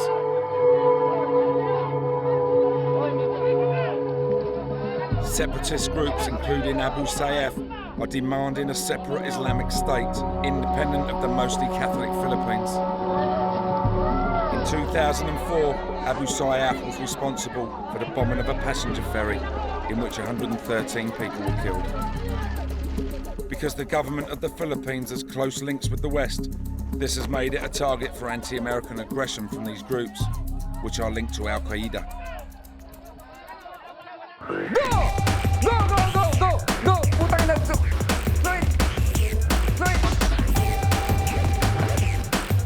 This man has been at the forefront of Manila's fight against terrorism. All you need is kick it. Like that. Okay? Jojo de la Cruz is part of the SWAT team. He's a man who lives for the job, but is not afraid to die doing it. I'd rather die in action than retire. I never wanted to retire. I'd rather be dead in that first burst of fire. I will be very happy and very proud to be there lying than retiring without doing anything for my career being a SWAT personnel. SWAT were involved in a bloody battle with Islamic terrorists at Camp Bayjon Jail in March 2005. Militant prisoners snatched weapons from guards, killing 3 of them in an attempt to escape. After a day-long siege, the police stormed the prison. 22 prisoners and 1 policeman were killed during the operation. You use this one and this one. In 2003, Jojo was part of a special task force. It was put together to catch the Philippines' most wanted terrorist. Indonesian Fatur Al-Ghazi had been responsible for one of the worst terror atrocities Manila had ever witnessed. In December 2000, 5 near simultaneous bomb attacks hit the city. 22 people were killed and 120 were injured. He was arrested in January 2002 and confessed to planning the bombings. But the following July, he escaped from prison and fled to the south of the country. We were ordered by the president to hunt him down. Jojo and 3 fellow operatives spent 2 months chasing shadows. Unbelievable, like looking for a needle in a haystack. Then, with the help of an informant, they were able to find their target. Eventually, we were able to get Al-Ghazi. He was training young bombers in the south. They provided the informant with a car, which was given to Al-Ghazi. Now Jojo almost had his man. I installed a tracking device underneath. So we were monitoring that vehicle from the first day we give it to him to the last. On the 12th of October 2003, Jojo's team were informed that Al-Ghazi was on the move. He was attempting to leave the Philippines. The team went to intercept his vehicle and flagged it down. The driver ignored the signal and a chase ensued. Jojo and his men blocked the vehicle and were met with 2 gun bursts. They returned fire. He was given a burst of shot in the fatal mass of his body. When we saw him trying to get a hand grenade from his pocket. It was a clear encounter with Al-Ghazi, who was trying to evade arrest and at the same time trying to inflict damage or casualty to our ranks.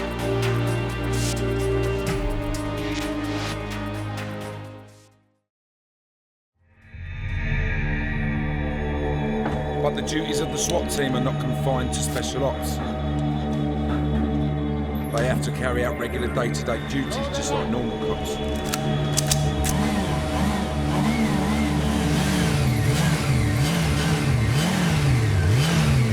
The motorcycle unit are a highly visible presence on the streets of Manila.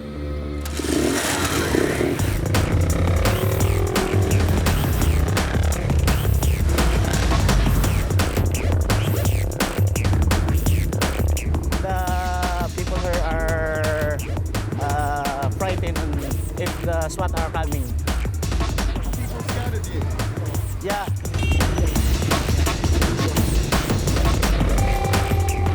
Erwin Unai is one of the cops who regularly patrols Manila on his bike. Since I was young, I always been to become a policeman.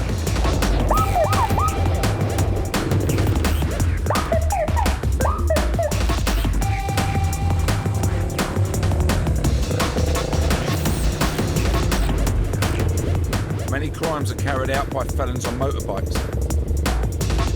In just 3 months in 2008, the Philippines witnessed 424 crimes committed with the use of bikes.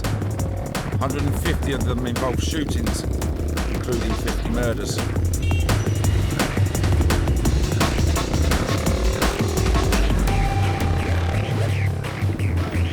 With only 10% of these two-wheeled incidents being solved, they need to be proactive and not reactive. We are conducting a choke point here. We are looking for guns like 9mm, 45, or bladed weapons.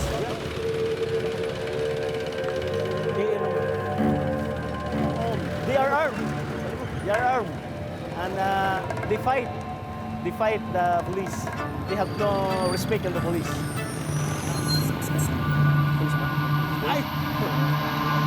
I'm afraid of being shot. But to perform my duty, that's one of the riskiest thing in our job as a SWAT team.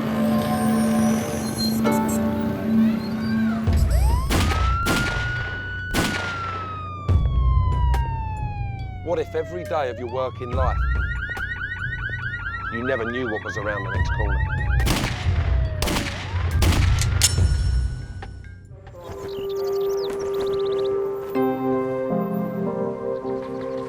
Senior SWAT member Jojo De La Cruz knows all too well about the risks of being a cop.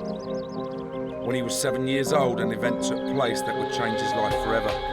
He witnessed his father, who was a criminal, take revenge on a police officer who had beaten him up. When he saw that policeman doing traffic in the middle of the street,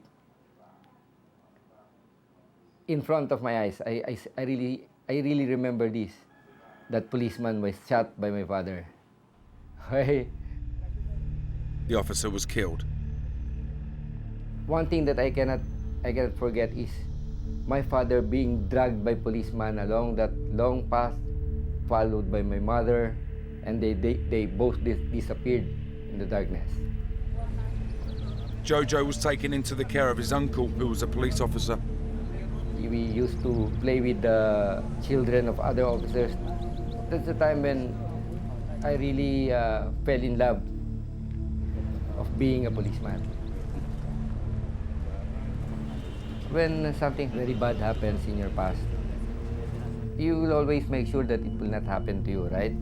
I focused my direction to the right path. 22 years later, and despite having a wife and 2 children, Jojo is still very much married to the force. Yeah, how much time do you spend at home? Almost no time at all. You know, you see what sacrifice you need to do when you're a member of a SWAT team? I don't remember anymore how my bed looks like.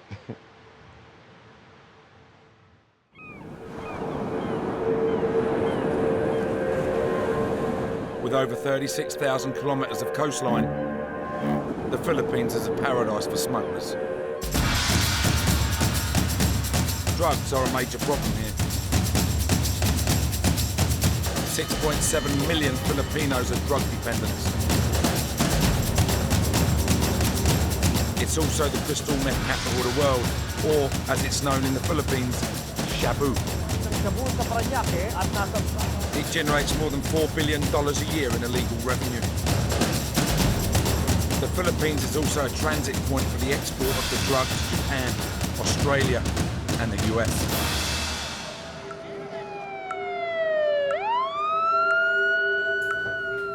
Superintendent Mariano is part of Manila's drug squad. He and his team are about to conduct a sting operation on suspected shabu dealers in the Pedican district in the southwest of the city, an area notorious for drug dealing.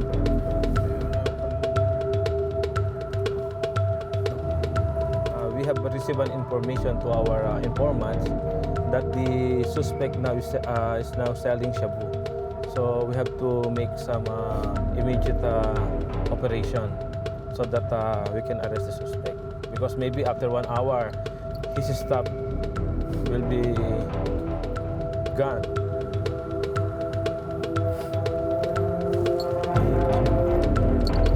They must move quickly.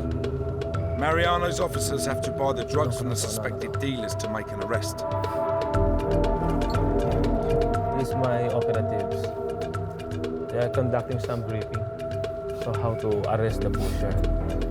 In that car, the team leader is giving instruction to the police officers, especially to the pusher buyer, the one who will be buying drugs to the pusher.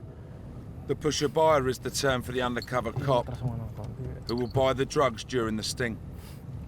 When the pre-arranged signal of the pusher buyer, immediately all of the operatives will gather to assist the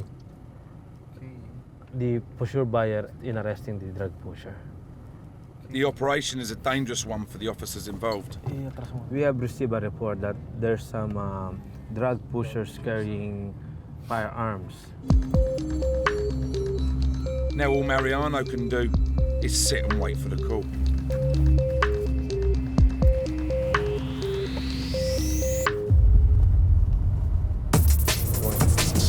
Fifteen tense minutes later, the undercover cops call for backup. Going. There's a call from the police officers there. But we have to go immediately.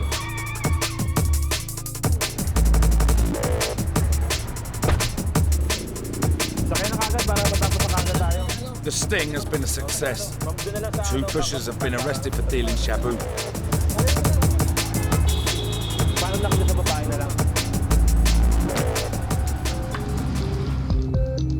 One thing Mariano is always wary of is corruption. Pushers will attempt to bribe officers in order to let them go, but he won't allow any dirty cop to operate on his watch. I want to show my men that I'm with you. I'll be going with you in the operation. I will be the one to attend the court hearings. I know what I'm doing. I know what is my job. So they cannot pull me. I know the do's and the don'ts here. So much more. I know if they're doing something fishy or not.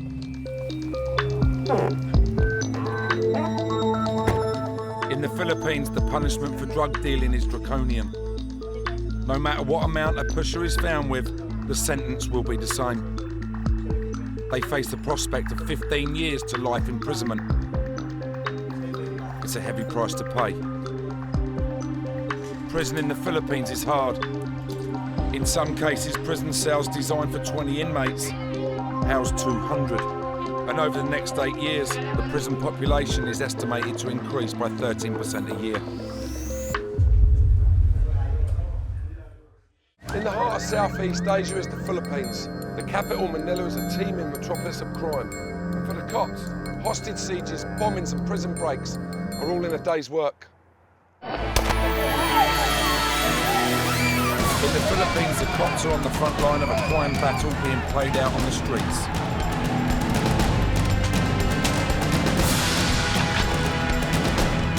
In just 2 months of 2008 alone, 20 officers of the Philippines National Police were killed in the line of duty.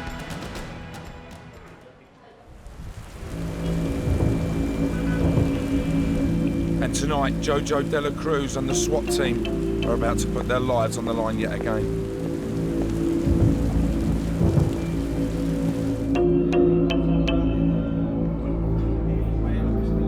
They're preparing for a big operation in Tondo. It's called a saturation drive. They will enter an area where they believe wanted criminals are located. And they will attempt to flush out the felons for whom they have arrest warrants. Some of them are serious criminals wanted for murder. One of the officers heading out on the raid is 31-year-old Joel Kazupanan. As well as his body armour and his M16, he's also armed with his prayer book. Gives me strength, and I can feel the presence. I can feel the presence of the Lord whenever I'm down and in crisis. Joel joined the force to help provide for his mother and two younger brothers. Since he was a boy, he has been head of the family. My father passed away when I was only 11. So it is my mother who raised us. What do they think of you being a policeman and specifically being in the SWAT team? They're proud of me. They're proud of me. Having lost her husband, Joel's mother doesn't want to lose her son. She said, just always take good care and pray.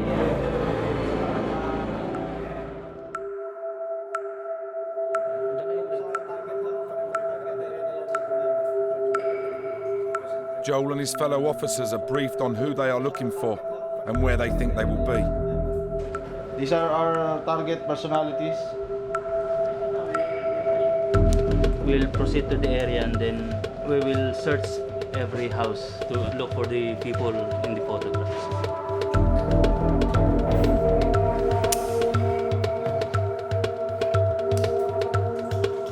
The talking and the planning is over. Now it's time for action.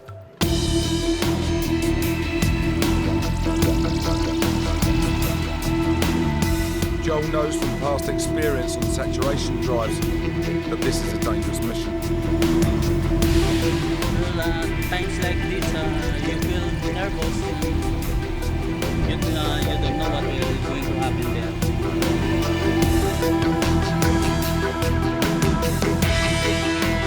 One of the unforgettable moments was the raid conducted in Yamu.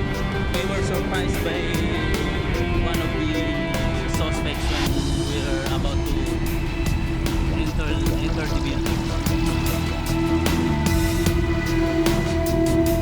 One of our men was fatally shot.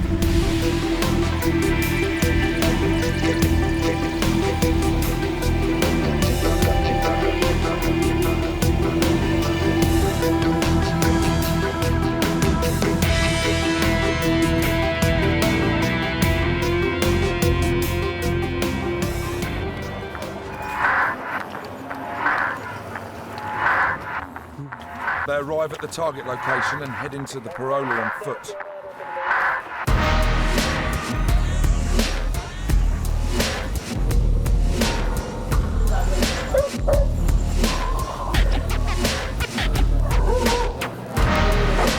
They are closing in on their targets.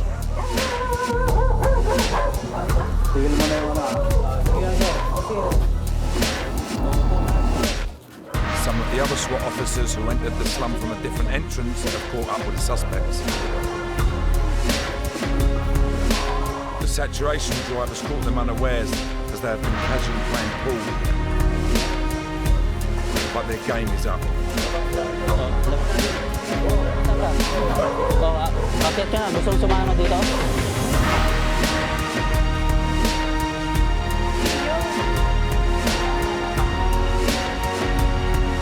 The mission is complete and Joel and his team are all in one piece. He lets his family know that he's safe. We have rounded up some of the suspects and we are still going to check their identity when we get back to the station.